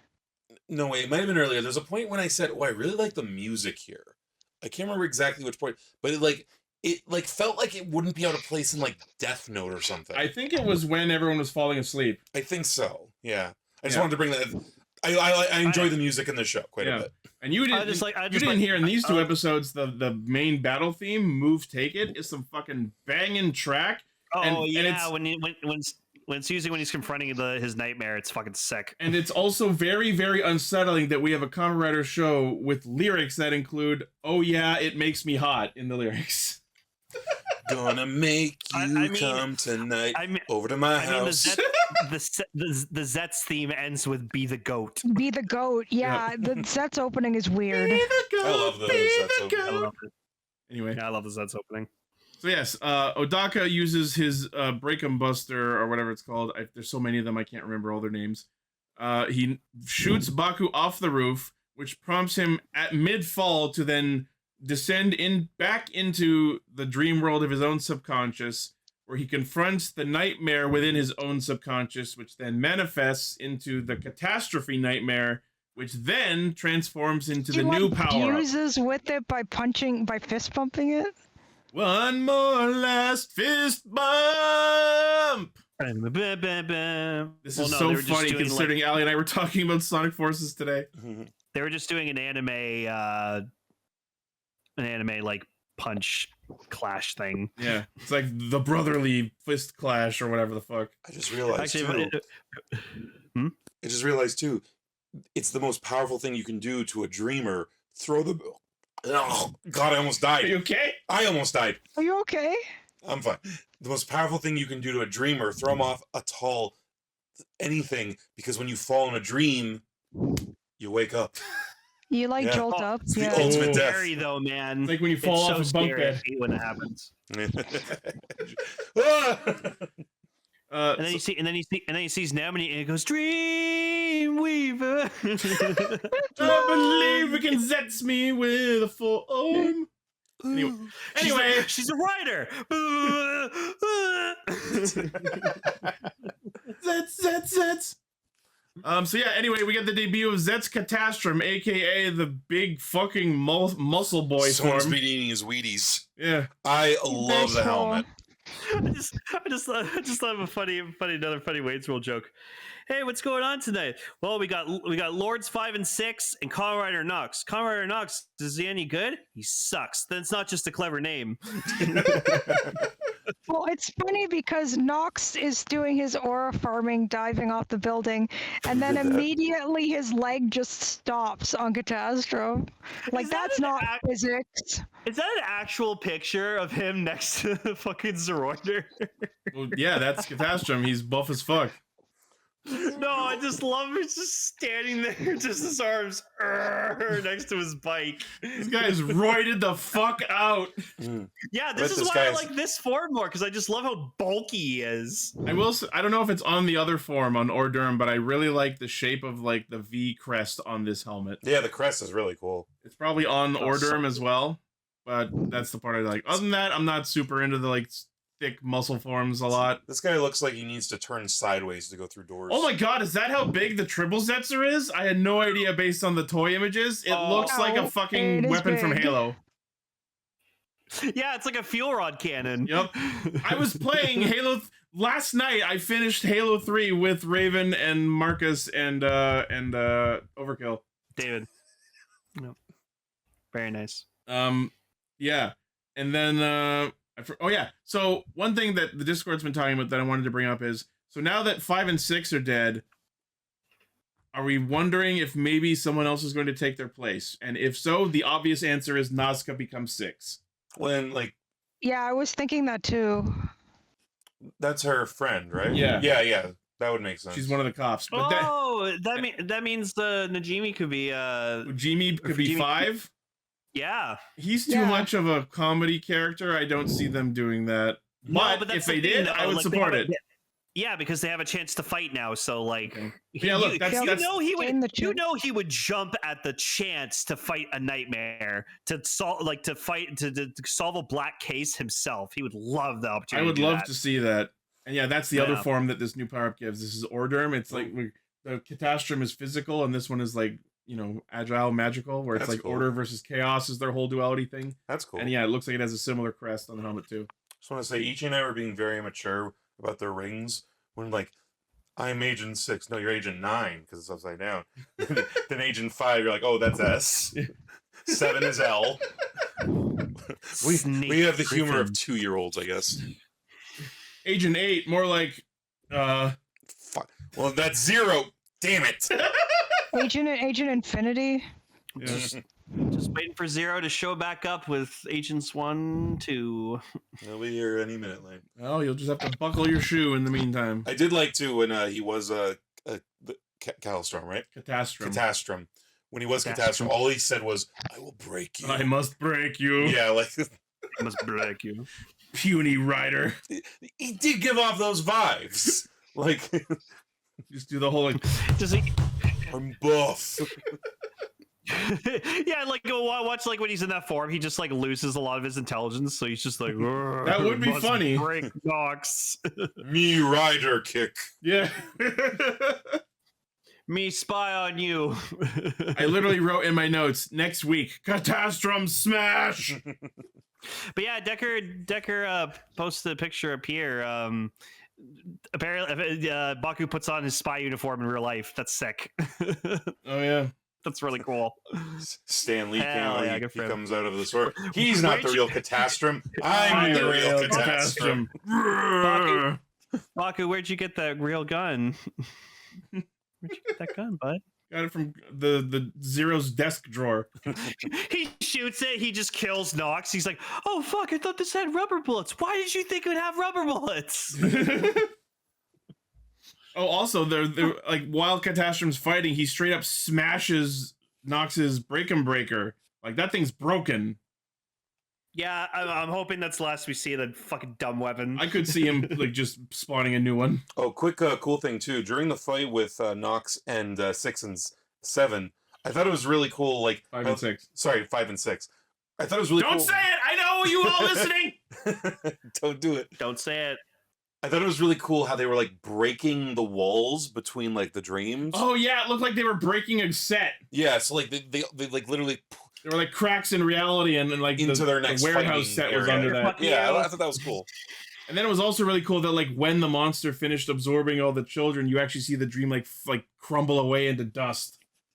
Like, well, we're fucked. They built up a good sense of dread and foreboding in these 2 episodes, I felt. Oh yeah, for sure.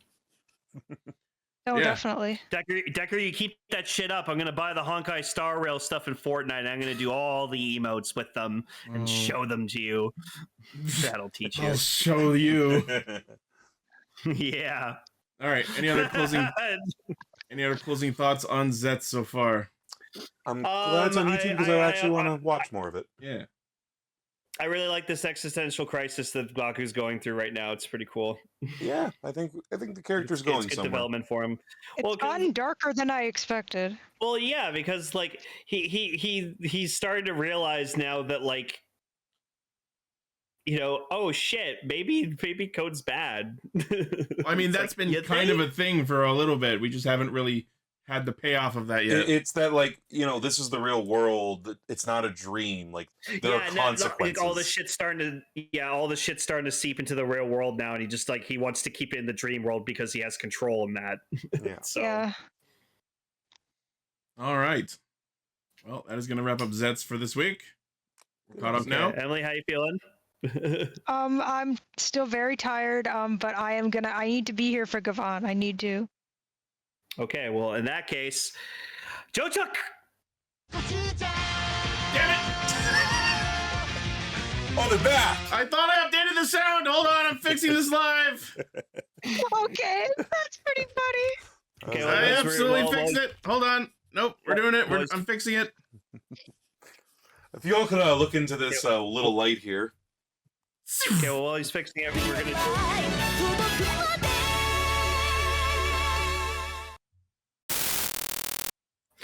All right, and well, with that was our overall thoughts on Gavan Infinity Episode 1. Like, that's all we gotta say about it.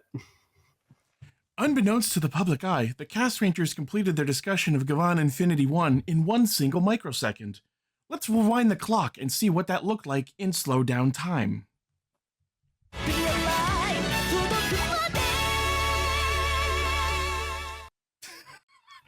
All right. We have started the beginning of a new era, which is Project R.E.D. It's R.E.D.? No, it's Red. I'm going to be militant about this forever. I've never actually watched a Gavan thing. With the new show, Gavan Infinity. Super and I gotta say, with Space episode Sheriff 1, Gavan Infinity. And I gotta say, after the first episode, I'm so fucking down. I'm kind of I like space cops. I love world building. I love things where they just decide to be like, let's explain this stuff right to your face. Even though I know that's bad storytelling, I still love it. There was a lot of like foundation and lore to get out of the way. I got my Gavarian trigger. I got the super Narakiri set.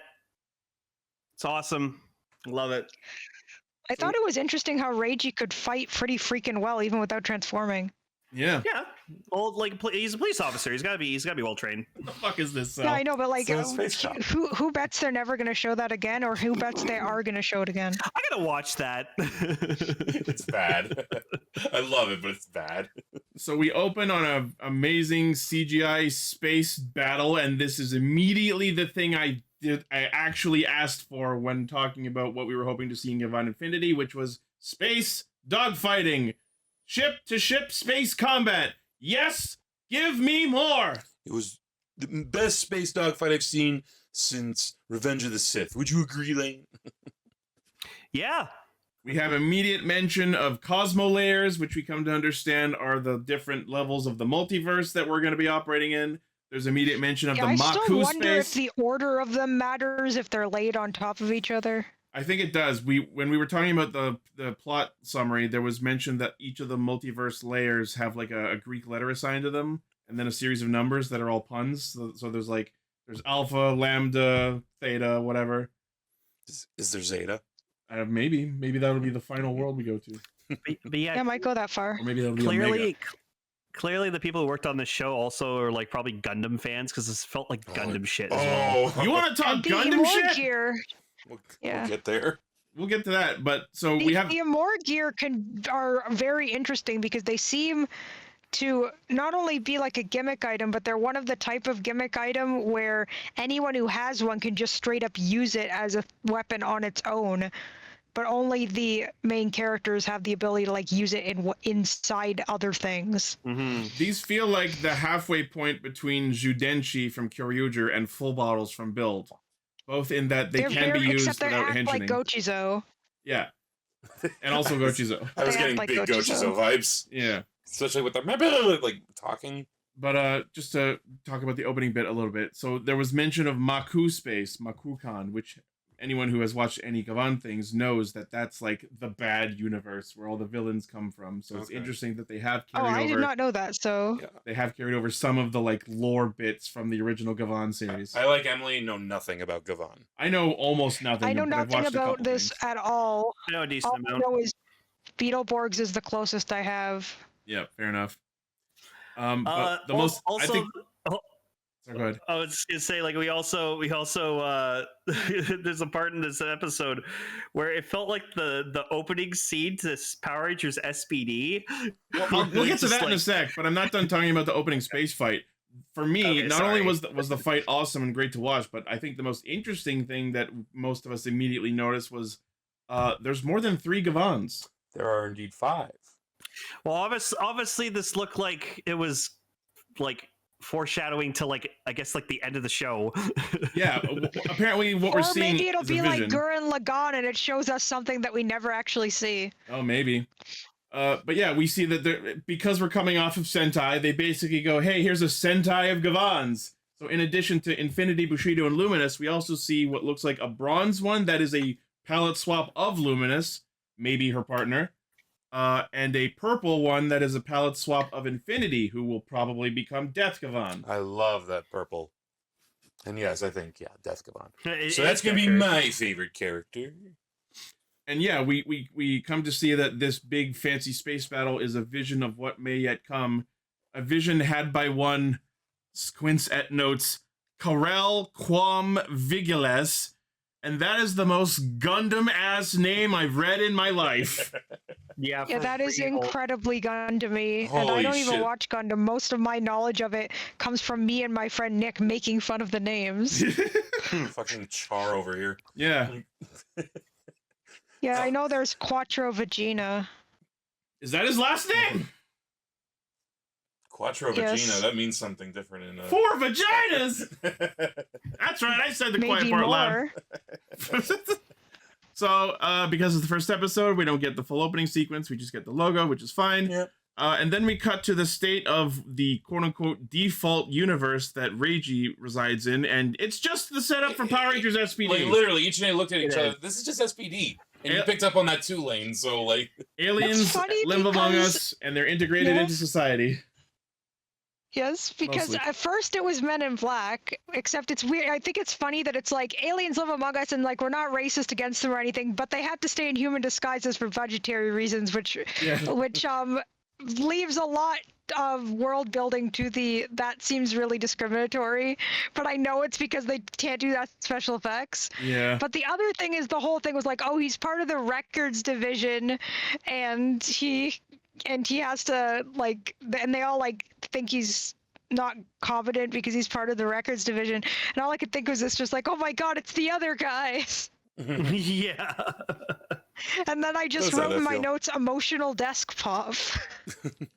So the first major characters we get introduced to are Wanibuchi and Patlan, who are like cops from a rival division, as we come to understand. Like, I knew this guy was voiced by Dio, but then I heard this him. is the guy voiced by Dio. Okay. Yeah, and I heard him speak, and I was like, "Oh my fucking God, it is Dio!" I fucking hear it. It's like JoJo Dio, right? Yeah, JoJo Dio. I can't believe Patlan is supposed to be the serious character in this duo, because this motherfucker over here looks like the love child of Jim Carter from Lupin Pardo and goddamn Metabee. Spot on. From Metabots. Oh, I miss Jim Carter. But apparently he's the serious one, and Wanibuchi is the like, yes, boss! Got ya!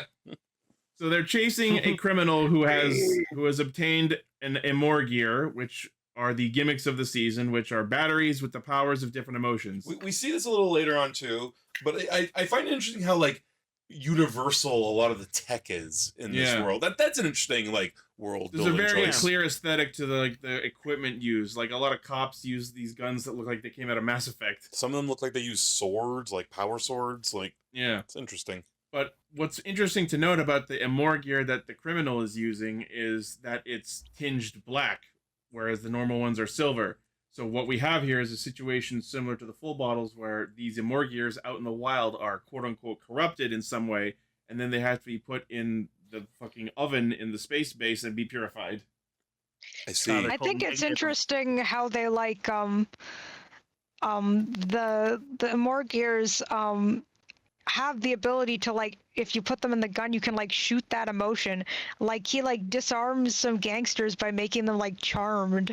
Yeah, this is where the comparison to Kyoryuger comes in, because not only are they batteries with the powers of emotions, but their gimmick is you put them in the gun, you shoot them, and they have a specific emotional effect on whoever you hit them with. Has anyone seen the movie Hitchhiker's Guide to the Galaxy?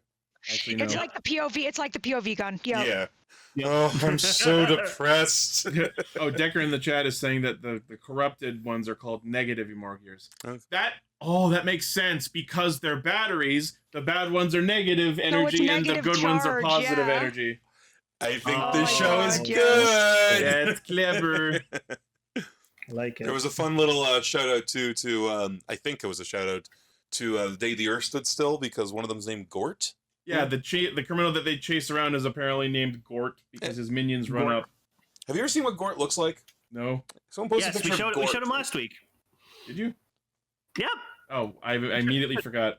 It's a very classic like robot design. You know what you might actually know it from? The episode like the X-Files episode of The Simpsons. He's one of the aliens in the lineup. Oh my god. Yeah.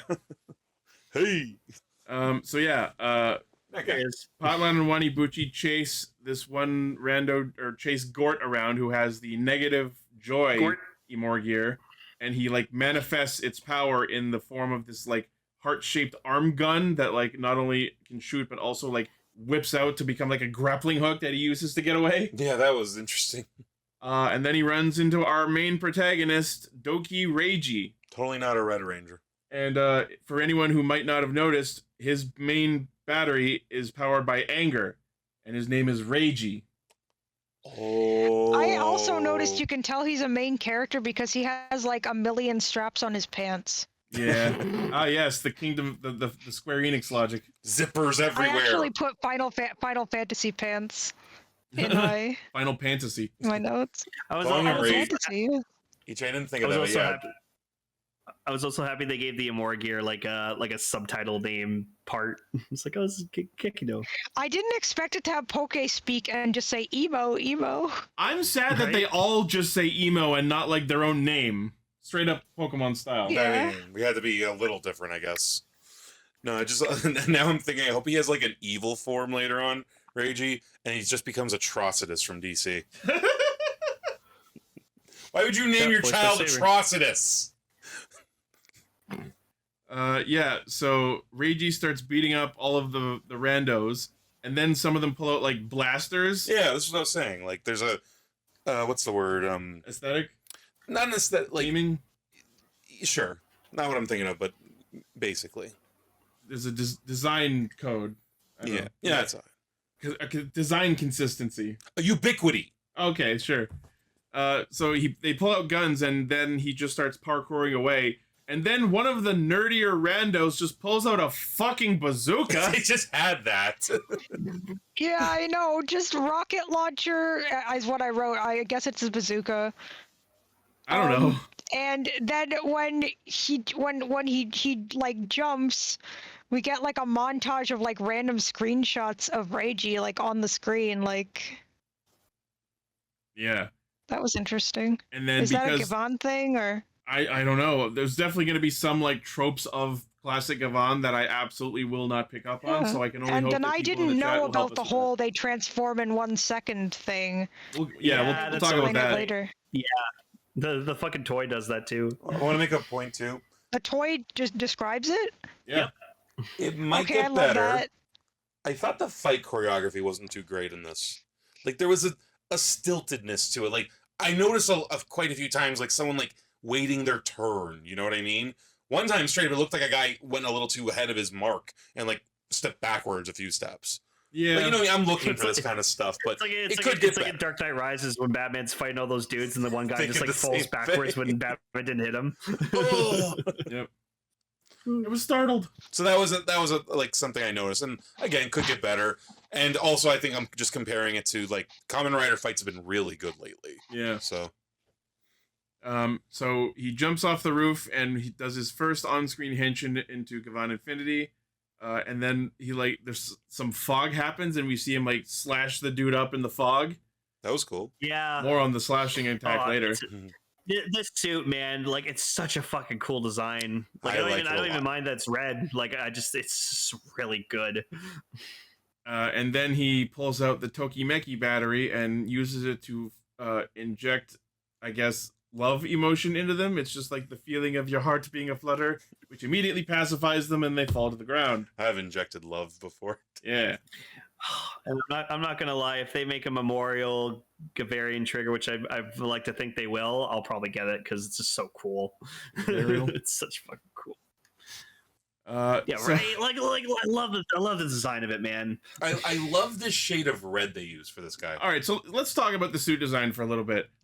Now, at first, I've mentioned this before, but my immediate problem the first time I saw it was I thought that the black parts of the helmet were like the eyes, SPD Decorator style. like SPD, like Carranger, like those suits, and I hated the helmet because of that.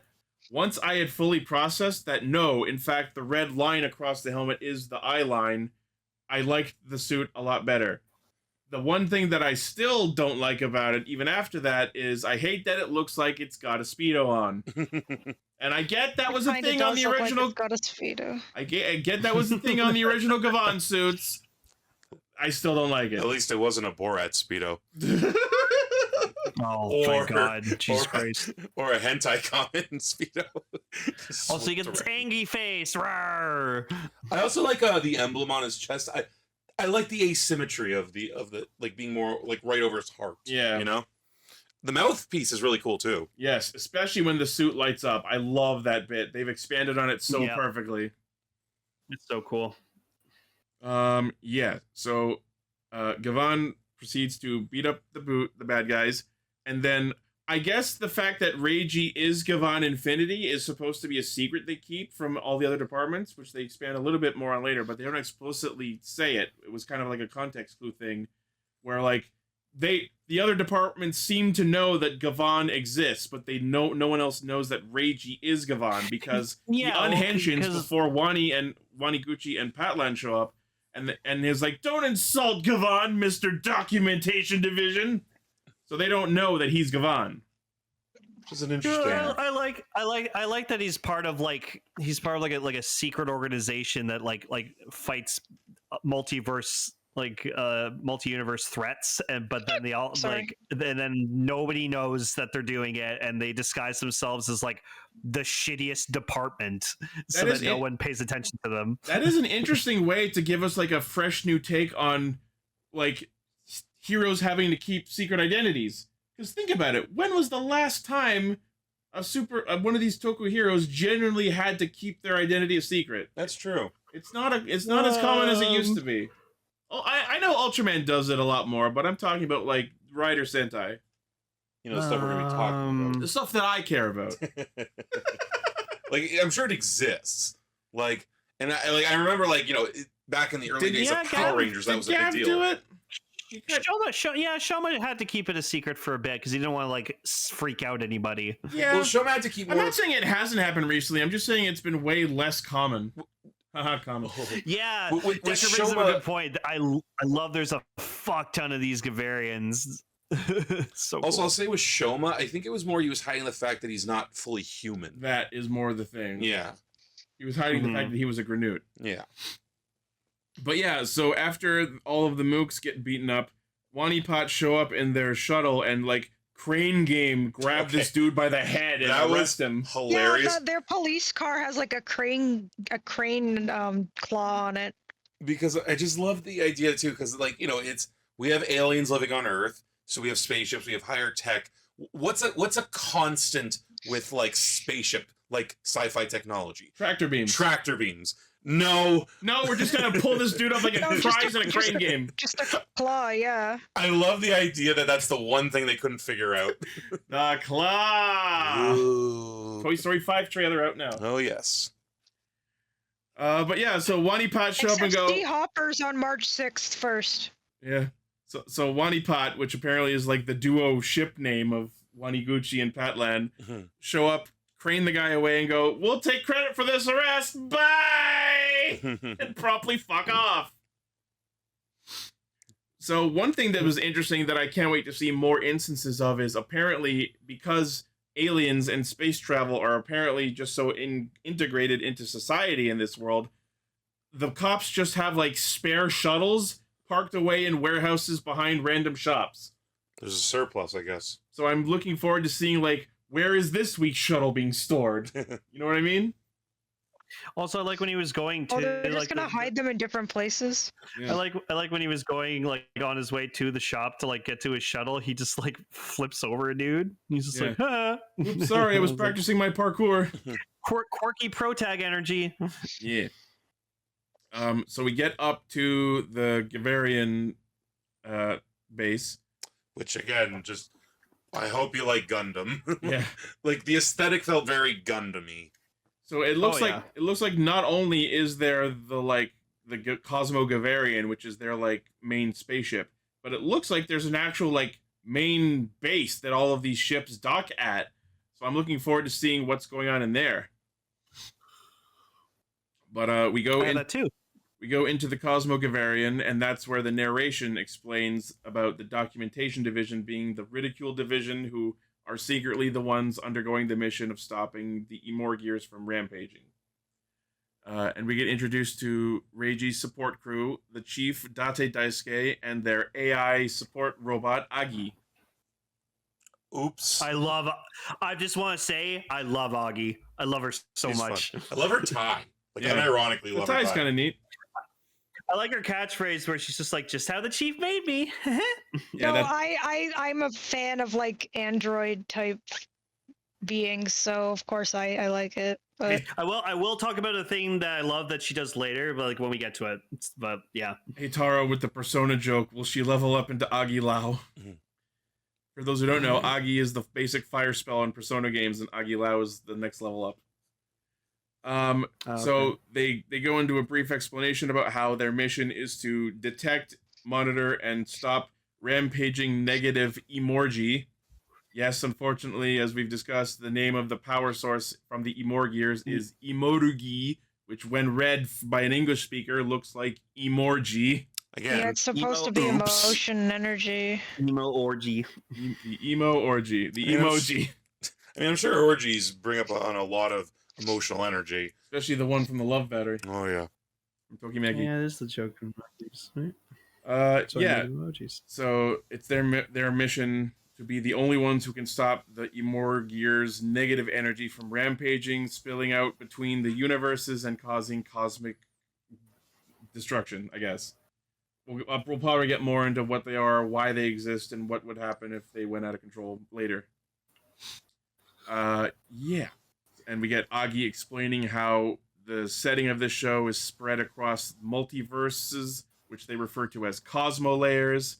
So it's like there's multiple versions of Earth that are all a little weird and different. I like too the visualization of it all, how they literally stack on top of each other. Yeah, and not only the one in Agi's explanation, but then when Date is like using their like scanning table to monitor the different Earths, you can actually see the like holographic projections of all the different universes stacked on top of each other. It's cool. I'm wondering if that will be involved, like if there's any sort of mechanics of the cosmology of this show related to the fact that these universes are like stacked on each other. You know they're gonna do. That's what I was saying, was that does the order of them matter, or can you pierce through one to one underneath it or above it? I'm telling you right now, there's going to be a convergence at some point. I could see them doing and that. that'll be like Endgame. Oh, well, like, they have it so that layers merge together. Yep. I can see them doing that. Release the Titans. The final villain's goal will be to unite the multiverses. Let's do it. Oh, have them all get squished together into one thing. So they detect a negative Emorgear rampaging in one of the other Cosmo layers. And so we get to see them travel between the Cosmo layers. And the way they do this is something that is interesting. So we see It's Reiji. like a wormhole of positive energy that they make. So what we see happen is Reiji grip this handle on their ship, and we see energy coming out of him. Now we know that his battery that he uses to transform is the anger emotion, and when he starts powering up the ship for this dimensional jump, we see a very brief flashback of him screaming the name of Gato-san, who, from the visuals we're seeing, the safe assumption is that this is someone he knew who died. Maybe a mentor, maybe a partner, maybe a best friend. But the point is, he dips into that memory in order to incite anger out of him so that he can channel anger in a positive way to give their ship the energy they need to transport between the Cosmo layers. It's a very deep show. That's pretty cool. Yeah, that's his secret. He's always angry. Cool. I legit think it's a cool idea of and it could make anger's fine when channeled positively. I was gonna say it could make for maybe he'll take like a dark turn at some point in this show, or it could be this whole it's a positive message of hey, anger, it's natural, but it can be used well. Yeah, it's sort of like in Pacific Rim when they have to the two pilots have to be emotionally synced. Drift compatible. Yeah, I always love that concept. So cool. So yeah, I'm looking forward to I seeing always more. liked it too. I'm looking forward to seeing more about the Emorgears and how the positive versus negative energy interacts with everything. So he uses that anger to make positive energy to go plaid to travel across. They've gone to plaid. And so they go into, I think, was the Lambda Cosmo layer? I believe so. Yeah. And we see that as a result of the Emorgi rampaging, the Earth in this universe has become pink. Too much pink energy can be dangerous. Evidently so. I'm wondering if that was intentional. I think it was because it's like we're not gonna have a pink one this time around. Let's Earth is pink. Yeah. What if Barbie won? So we cut down to the planet, and this one specific area of the planet is in the midst of an attack by some disgruntled terrorists who look suspiciously like Japanese teenagers in a Suda 51 game. Well, a lot of people are also saying they're 51. a lot of people are also saying they weren't like terror. They're more like freedom fighters. Yeah, they don't really go into it a lot, but there is a line or two where they mention that they're like angry because the society that they're in is one of like suppression and we live in a society. Two things. One, he said society. Two, that's what life is. Sure, I'm not debating any of that, but like, here's the difference. Once you bring out like explosives, sure, no, the fact that they decided to protest with violence is where they become incorrect in this exchange, yes. regardless of what other situation is happening. But what has become a debate in the Castranger server since the episode aired is kind of like it's an argument about like the depiction of police in the show, because we are now dealing with a show where our protagonists are police and they are now like quote unquote putting down protesters. There's some allegations we made here. Now, like, again, we got zero actual explanation or hard facts about what kind of society this is or how oppressed they are or what sort of conditions they are living under. So it's really, really hard for us to make any sort of genuine commentary about, you know, the nature of protests or police brutality or anything about that. Straight up a terrorist, like, bombing buildings. The facts that are presented to us are that they are protesting with violence, and that is really shocked that they've showed it and got yeah. So I know that some people have chosen to not like the show or maybe even not watch the show because of the depiction of police as heroes. Or I actually really liked that because it's a nice change of pace from all the stuff nowadays here where it's just nihilistic. Everyone is terrible stuff. Yeah, like I was saying earlier in the server, just like when it comes to like realistic like topics and like politics and stuff like that, it's just like my brain just can't like comprehend and just kind of like understand stuff like that, just because it's just how my brain's wired. So I try not to like talk about stuff like that because I don't want to say the wrong thing or like upset someone or like shit on their views or something like that. So of course, if everyone's wired differently, everyone sees stuff differently. So like if you see something in the show and it leaves like a bad taste in your mouth and you don't feel comfortable continuing watching it, that's 100% fine, and you're in your total right to do that. And yeah, so like for me, I just saw people protesting and stuff, but also being violent and stuff, and the police don't want to have to attack these people, but sometimes that shit happens, and I was mostly focused on the terrorists bombing people. Yeah. Well, someone said he was like shooting the snipers out. So yeah. Well, by exploding buildings.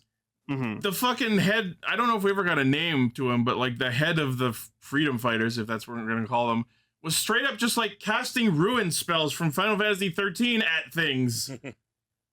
Yeah, it's pretty fucked up, like, bro. So like the universes that the show's depicting is awesome. Like they have like alien weapons, like magic, and just like all this cool shit. And I'm like, wow. I think we can safely assume that the magic he was shooting around was a power granted to him by the Imorgir. Seems that way. Yeah, for sure. Hell yeah. Although, like, I don't immediately remember which one he was using, but I'm really wondering what the link between that emotional battery and the ability to cast ruin at things is. But yeah, so like, as we come into this scene, it's bright as fuck day, as we can see from the pink sky. But then, like, as the riot goes on and Reiji jumps in, like, it just cuts to night randomly suddenly. Well, Ichi, what you have to understand is if you have a pink sky, that means that when the light is refracted off the sunsets, it's going to come immediately. And I pulled that directly out of my ass. Okay, I'll put it back in. Also, I'm gonna make Ichi very happy here with this reference. So Reggie comes in, he starts like fighting some of the freedom fighter or the protesters, and he uses an Imorgir and he casts Gust of Wind Dance. It is funny that like he starts pacifying the freedom fighters by shooting them with the lonely battery. Just like, haha, you're lonely now. Pew pew pew. Joke's on you. You're lonely, so you're I'm gonna always spiral lonely. away. And then when he comes back after they carry the sister off and have that whole other scene that's not really important, he re-enters the scene by whipping his fucking crane fishing rod weapon and fucking like lassoing all of the randos into one pile. It's a fishing rod weapon. It should be fucking stupid, but it's so cool. I think a fishing rod as a weapon is a great idea. I don't know what it is about things like that and grappling hooks that just sort of hit. And then the funniest it was so funny that like after he lassos up the dudes, he just like hands the weapon to one of the rando cops and goes, "Hey, hold that for me, thanks." Thanks, Bo. Like, are you gonna get that back later? Are you just letting them keep it? Told you, everything's ubiquitous. So then we get this really fucking cool thing that I absolutely love. So like the sister of like the leader of the protesters like is like injured and Reggie's like trying to like help her.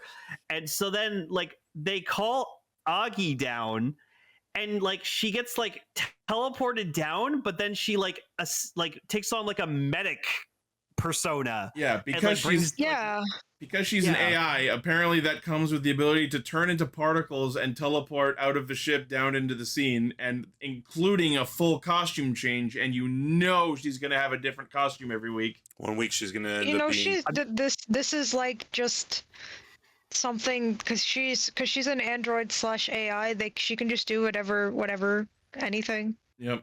I feel like no, but like any machine, usually it does have its limits. So, you know what she should do one timeline?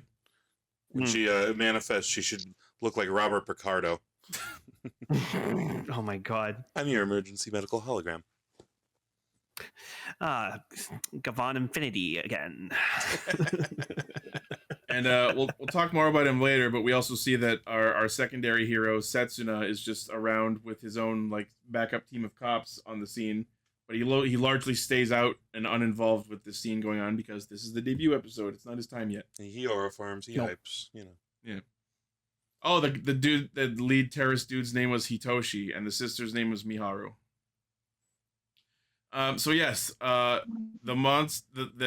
negative emotional energy like comes to critical mass or something. I don't know if there's like an actual explicit trigger for this to happen, but in like in a way that seems very Bugster-esque, the monster manifests from the battery, and apparently the category of monsters are the Emons. Yeah, it just comes out, and then the person it came from just sort of lies there. I'm guessing that like depending on the.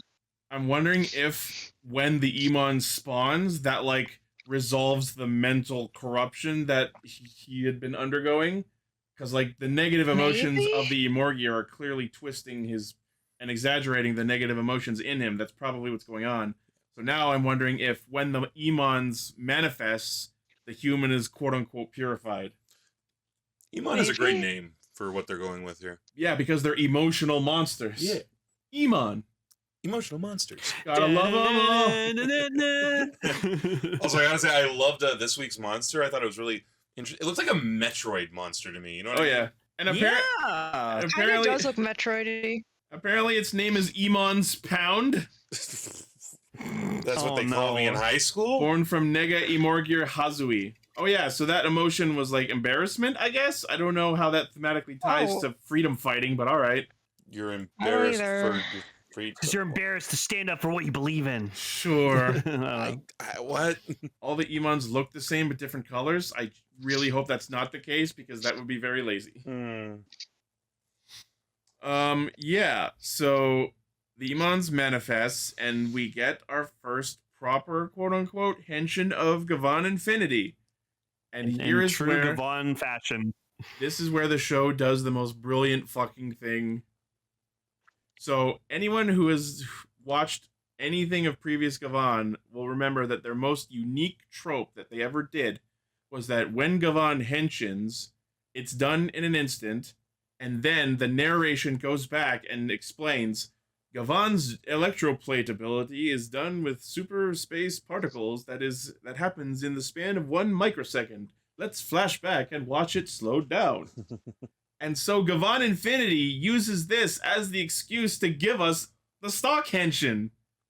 It's Yep. fucking brilliant. That is a really fun way to do it. That's really I like We- it too. This way we get both versions of the henshin. And that feels so old school, but it works for this as well, you know? And not only do they do that, which is great, but the stock henshin we get is also good. We gotta go some Yep. great glory shots of the suit. It's they put their heart into this. Yeah, I like he also does all the posing that the original Gavan does, so that's really Oh, cool. does he? That's fun. Yep.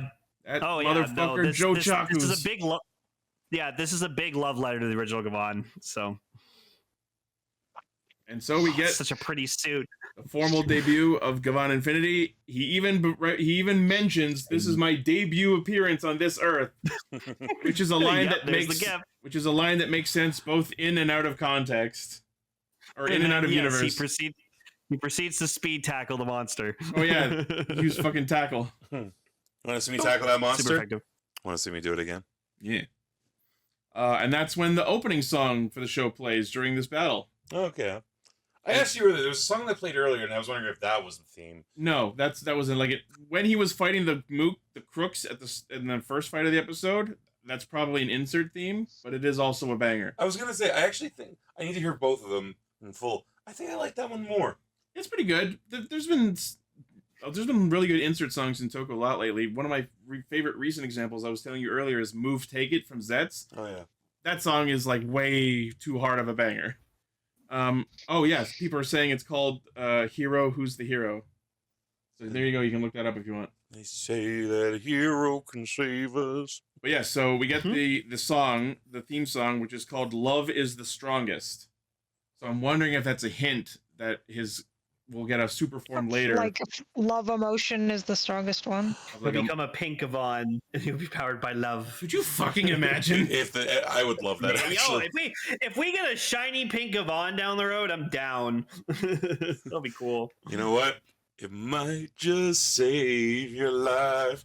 It's the power of love. But in a move that I don't think we've seen Tokusatsu do in quite some time, before the show had even aired, we got the fucking, it might have been right after. It was pretty close to the episode airing. They dropped the full opening theme online, Cool. Yep. Oh, that's cool. and oh my god, is it good! It's a banger. It is a jazzy bop, and I love it. Yep. It was before the app. There we go. I don't think that's an unknown Emor gear. That's one of the ones we've seen already. Looks sad. Is it? I don't know. I'd have to look. It is new. It looks pretty close. You know what I'm thinking of? It looks like a more exaggerated version of the Lonely one because it's got like the fish lips. Mm. Maybe that's like Fear. You know what I mean?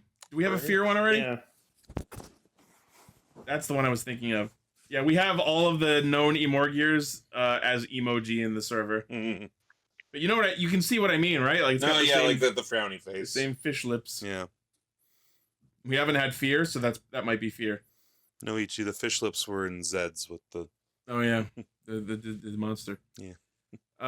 So yes, we get the opening theme. We get the fight between Gavan Infinity and the Emon's Pound.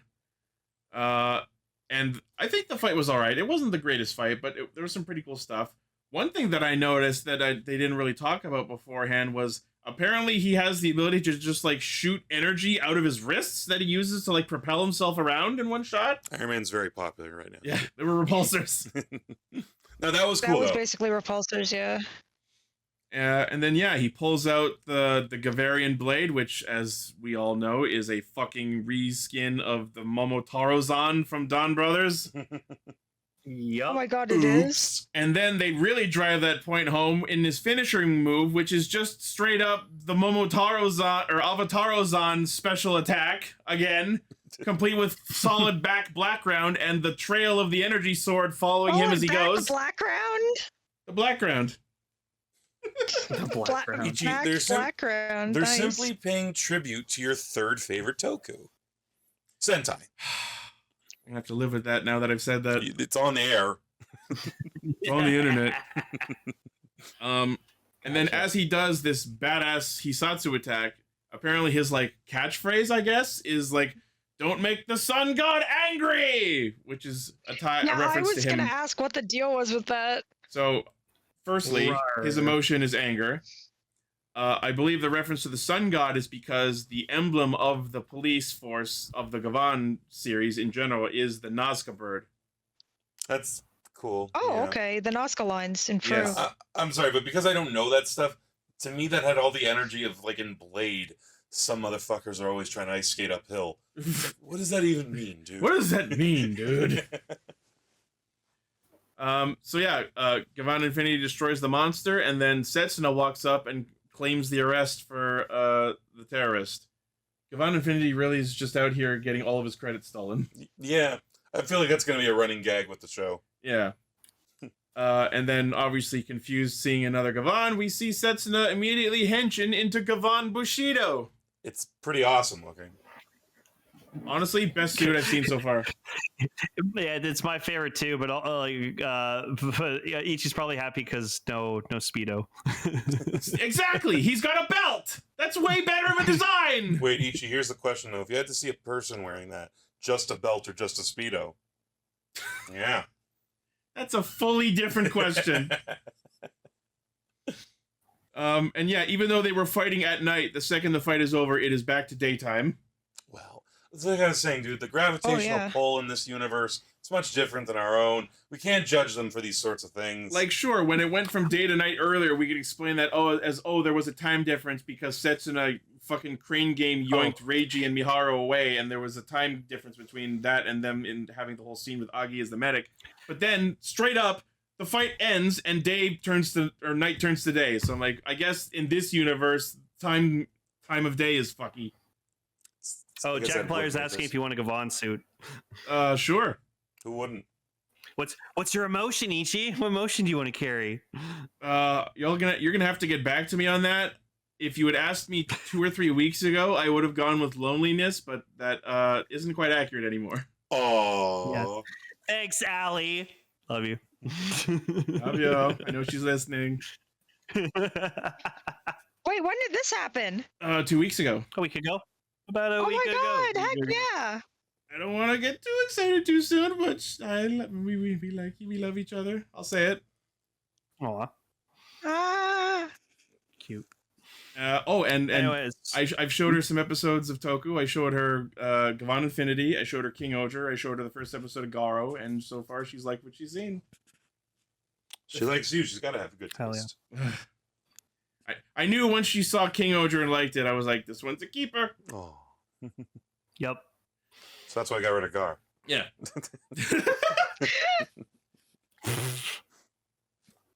That was a really good joke, but I also want to slap you. Yeah. I am the trauma inducer. Yeah. But yeah, we'll have to get back to you about my Gavan custom. But one thing I saw in the preview that I'm very excited to see is who is this like circus ringleader motherfucker? Yeah, what the hell? Special guest director Tim Burton. Obviously we're going to be dealing with random Imorgir crooks, but I guess there is also going to be a villain faction who are probably from the Maku space. So I guess that guy is like a general of the Maku. Oh, are the villains going to be Space Carney themed? That would be so cool! Please. Space Carnies! Smell like cabbage. Do they travel between multiverses? Putting up their booths? Big top. Are they the ones distributing the Morgiers to random crooks? Maybe. We shall see. Probably. It's just like a fucking like drug racket, just like the Gaia memories. Just like real circuses. No joke, Cell. There was an episode of Gavan where the villains, because they were like space gangsters or whatever like that, they wanted to, I think the plot of the episode was they wanted to steal Mount Fuji because it had diamonds in it. Well, that's the natural response to that, you know. You thought Kamen Rider X was crazy? Gavan is even crazier. Yeah. So yes, next week we're gonna get our proper formal introduction to Aikokuin Setsuna and Gavan Bushido.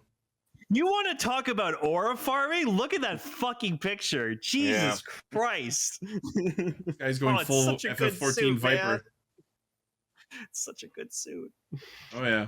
Suits are great. We were talking about earlier in the... So So yes, thanks to the amazing Jackaplier. He made me my own OC Gavan. So that is Gavan Flat. That's so great. He's the only Gavan that channels the flat Emorgear, which is literally like the blank Emorgear that like absorbs an emotion to become a new one. So my character just channeled.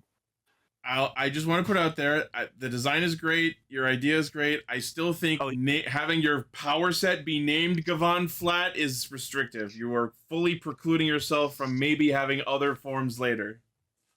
Oh, that's the whole point of the character. He's just sure, flat. but it could be like Gavan Focus because you're hyper fixated, or like Gavan Blank because you like blank forms, and Flat apparently is the potential of changing into other things. Gavautism. Gavautism. Gavautism. Gavautism. I think that has to be your episode name. Yeah, that has to be the episode title. Gavautism. Gavautism. That's why I'm here, people. This show was made for autistic people. God damn it. Yes. It's got fucking guns, changes, shiny armor, like Does cute it have little trains? fucking maybe later gimmick fidget thingies. Like, God fucking damn it. I fixate on the show. Sorry. Yeah, there's my awakened form. I need people to back me up on this. This is the like lit up version of his form. Don't those eyes and the mouth plate on it look like fucking nightmare fuel? I think it's cute. It looks like it's going, hey, I'm going to eat your dreams! Well, it's drooling because he's flat. I think because it's flat, I think the lit up eyes should just be like straight solid lines across, as if like, anime eyes closed face. That's not a bad idea. Jackply, if you want to apply that as well, that'd be cool. I'll take both versions. Right. But yeah, no, Jackaplier fucking cooked with this design. I love it to death. I especially love that he has like a drained battery on the chest and on the knees. Like the knee guards are drained batteries. Yeah. No, I fucking love it. But yeah, other than that, it's a really good design. I'm happy for you. It's super good. Thank you. But anyways, so that was Gavan Infinity. Yep, I just barely made it. I'm gonna fall asleep. Yeah. Before you fall asleep, Emily, you want to give your closing thoughts on like the show and anything you want to see from it going forward? No, I'm just it's all new to me. I'm just excited to see where it's going to go, what kind of flavor the show's going to have. I really like how it feels so far. I like the fact that it's aliens and police. I mean, I like both of those things, so. Right. Yep. All right. Excellent. I have no idea what to expect, so. You made it through a whole episode! Hooray! Yeah. Woo, good job, Emily. I knew you could do it. Yay, pellets. Okay. Wah! All right. Yeah, exactly. Wah! So that's her, Gavan. Gavan, wah! No. But yeah, so I guess closing thoughts we'll go over real quick. But I'm really excited. I like the like cosmic lore that's happening here. There's immense potential for us to go any number of ways with the Cosmo layers. They could do literally anything at this point, and it wouldn't seem too weird, because with multiverses, with this level of structure, there's perfect potential. Potential is the right word. Yeah. And I would say, like, I thought this was a good first step. Yeah. I thought it had a good mix of emotions, like highs and lows of funny and being serious. Yeah. And just if I had to give any notes, work on those fight scenes a little. Yeah. Other than that, again, good first step. That's how I would put it. Yeah. Good first step. Yeah, no, I'm so in like this. I'm just, again, like, I will miss Sentai. Like I said last week, I will miss it, but I'm excited to see where the show goes, because we've been hearing that this might be just like a 25 episode show, or it might be a full 50. We don't know. Oh, that's interesting. We don't know. You're right. There was a rumor that like Project R.E.D. shows are gonna be like half-year shows, which I'm okay with. I like that, actually. I actually would prefer that, because that means stories are going to be tighter and more succinctly told. And then if you don't like a season, it's over in less time. That's bullshit. Yeah, and what's cool is I think they want all these shows to like connect with each other. So like we could have a new show, and then like the Gavan Infinity characters could show up in this new show. We'll be like, oh my fucking god! So that would be cool. Yeah. Yeah. Okay, I am going to check out here, but thank you Okay. very much, guys, for having me. This was great. I'm so sorry I missed last week. I really regret that, but That's okay. thank you for this week, and take care, everybody. Have a good rest, because you're the best. Yeah. Bye. Bye. Oh, we're the best. But yeah, no, I'm glad Decker and I finally have something that we can both enjoy together and not tear each other's throats out over. Instead, we're going to be fighting with Blaze or whoever else is not liking the show. It's okay. They're like, I respect their opinions and stuff, and they have both stated to me that they will not do anything to make me not love not love the show or anything, or they don't hate me for liking it as much as I do. So yeah, we take great pride in the Castranger community being non-toxic. It's very hard to find a non-toxic space in the Toku fandom, but we try our best to be that light in the dark. Like, Decker loves the fuck out of Gotchard, and I do not like Gotchard, but it's okay. So anytime Decker gets a new Gotchard thing, it makes my whole day. I love it. Yeah. So but yeah, so that's Gavan Infinity episode 1. It checks all my boxes off, man. It's a brave new world. We're in a different era. For more. Truly. Sentai will be missed. Eventually it will come back, hopefully, but in the meantime, next the time slot is well kept. Yep, and next month the Daiza comes out for the Amora Gears, and it comes with flat, so I'll get flat. And you're gonna be flat broke. Yes, no, for real. I'll have to get the sword too, because the sword comes with their badge, because the badge goes onto the sword, so you can get the badge. Oh yeah. So I want the badge. All right. Well, that is going to be Castranger for the week. What an amazing episode. What an amazing couple of episodes. We have a brand new frontier, a brand new franchise that we all get to explore together. In typical Cell fashion, next time you'll see me will probably be for the finale. Yeah. But until then, Jikai, Radio Sentai Castranger. It's kind of a shame that Emily left, because she would have been happy to hear that our feature topic for next week will be Star Detective Precure! Because Precurary! Yeah, I have a It's Crunchyroll back, account, so I baby. can watch that. It's back in star form. It's about time travel, and it's about time travel. The main character teams up with her mom from the past or something. I don't know. Yeah. All right. Well, that is going to be Castranger for the week. Thank you all, everyone, for listening, watching, liking, favoriting, sharing, subscribing, hitting the bell, and being awesome. Let us know what you thought about these episodes in the comments. Let us know what you would like us to talk about in the future. As always, the primary source of our hijinks is castranger.podbean.com. From there, you can find our Facebook, Twitter, Discord, Patreon, merch store, all of our cool shit. Thank you all once again, and we will see you next week. Stay Stay emorging.